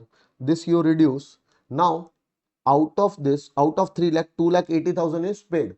So how much remaining? Positive amount, 20,000 remaining. This is known as net tax liability which you have assessed on your own? Have you assessed it in the assessment year? Have you assessed it on your own? So this amount is also known as self-assessed tax. Self-assessed tax is how much? 20,000. So I was assessing my tax to be 3 lakhs. But out of that, after taking the credit, what is my assessment that how much I am supposed to pay now? Only 20. This is the net amount which I am going to pay. So this can be net tax payable, and you can call it self-assessed tax also. SA tax, self-assessed tax. How much was that? 20,000. Is it possible that your gross tax liability was only 3 lakhs? And during the previous year, you have already paid TDS, TCS, advance tax, 3,50,000. Possible or not possible? Tell me. During the previous year, your TDS used to get deducted. TCS used to get collected from you. So TDS, TCS, and plus you used to pay advance tax also. And when the year got finished, in the assessment year, when you are making the calculation on the calculator, when you checked, oh my God, I have already paid 3,50,000. Meaning that this 3 lakh which you are going to, which is charged right now, this already you have paid. Will you pay anything now? No. Maybe you have paid 50,000 more. Will you ask that 50,000 back from the government? Yes, that will be treated as your refund due. So if it is a positive amount, then it is a net tax liability or self-assessed tax. But if there is a negative amount, that means the prepaid taxes are more as compared to your actual tax liability. So whatever extra prepaid taxes you have paid to the government, you can claim that extra taxes from the government in the form of refund. And this will be given to you as a refund in the assessment year. This extra tax you are supposed to pay to the government as your net tax liability during the assessment year. Charged in the assessment year and paid in the assessment year. But only this much. Because majority of the tax will be recovered from you during the previous year itself in the form of TDS, TCS, advance tax and all. Did you understand the entire process now? Wait. You are not going to change any sequence. The sequence remains same, compulsory. If you will change anything here, you are gone. Your tax liability calculation is completely wrong. And see, this is the basic calculation which I am telling you. Now, when we will be going and solving the total income question, when we have already finished our syllabus and all, and when we'll move ahead, no, that time, even this tax calculation will become a little bit complicated. There will be few advanced concepts which has to be included in this calculation. But that you will be able to do only if you know the basic calculations right now. Getting my point? So first have your hands properly on this basic calculation. But wait. Whenever you say there is a surcharge and you are paying what tax including surcharge. So before applying health and education cess, what did I say? Before applying health and education cess, check that whether you are getting marginal relief or not. Check that whether you are getting marginal relief or not. If you are getting marginal relief, then that marginal relief will be first reduced. And after reducing marginal relief, whatever tax including surcharge remains, no, on that you will apply 4%. This is a concept which we are supposed to do in this chapter only. I will teach you in the next lecture. I will teach you the marginal relief also. Don't worry about it. But first check that tax including surcharge is there. Tax including surcharge is there. Before applying cess, check whether you are getting marginal relief. If not getting, no problem. Apply 4%. But if you are getting marginal relief also, then take marginal relief, reduce marginal relief, then whatever tax including surcharge remains, no, on that you apply 4%. Getting my point? And we have questions on this marginal relief in this chapter. We are going to do those questions also. But wait. If you are super rich, what did I say? If you are super rich, you will pay tax including surcharge. Yes or no? That means the government will ask for more taxes. But what if you are poor? The government will ask for tax or government will give discount in tax? Give me the common sense, common answer, common sense. If you are not rich, you are poor person. So government will ask for tax, extra tax, or government will give the discount from existing tax. Understanding? So what you are supposed to do now? See, if you are rich, then total income add surcharge. Hello? But if you are poor, no, then wait. Surcharge will not come. That means you are not supposed to pay tax including surcharge. Then what will come here? Here, from your tax, you will get discount, and that discount is known as what? Rebate. What you will get? Rebate under section 87A. Who will get, how much you will get, everything we'll discuss. First, I am explaining the entire process. So after taking this rebate, whatever tax will remain, can you call that tax including surcharge, or you will have to change the name? You will have to change the name. Now the tax on total income after taking rebate, you will have to change the name, no? What will be that? Now you will get tax on total income after rebate. What you will say? After rebate. So this is the tax after rebate which you are supposed to pay. And there will be no concept of marginal relief over here. That comes only if surcharge is applicable. Getting my point? Hello? And now this 4%, no friends, this 4%, you are supposed to apply this 4% on this amount. Getting my point? And everything else remaining same. So if I have to do the same calculation, surcharge as well as rebate, can one assessee have simultaneously both the things together, or any one of them? If you are super rich, you will pay surcharge, rebate will not come. Hello? But if you are poor, surcharge will not come, rebate will come. But neither you are rich nor you are poor, you are a middle class person. So surcharge will also not come, rebate will also not come, just pay this tax including cess. Surcharge will be nil, rebate will be nil. So pay the basic tax including what? 4% cess. If surcharge is there, then add 4% on tax including surcharge. Yes or no? If rebate is there, then 4% on tax after rebate. But surcharge is also not there, rebate is also not there, then no need to write them, no. Take the tax on total income, directly apply 4% on that. But everything remaining same. Getting my point? Sure, everyone? Now this was the manner in which the tax needs to be computed. Now we will continue from here in tomorrow's lecture. Tomorrow we'll wind up this chapter and we'll start with the new chapter tomorrow. Okay. Not many things are remaining. Tomorrow it will not take more than 1.5 hours. We'll try to finish before that only. Yes or no? So we are meeting tomorrow at the same time, same place, with same enthusiasm. Till then, namaskaram. See you tomorrow. Bye. If you have any doubts, you can ask me. I am available.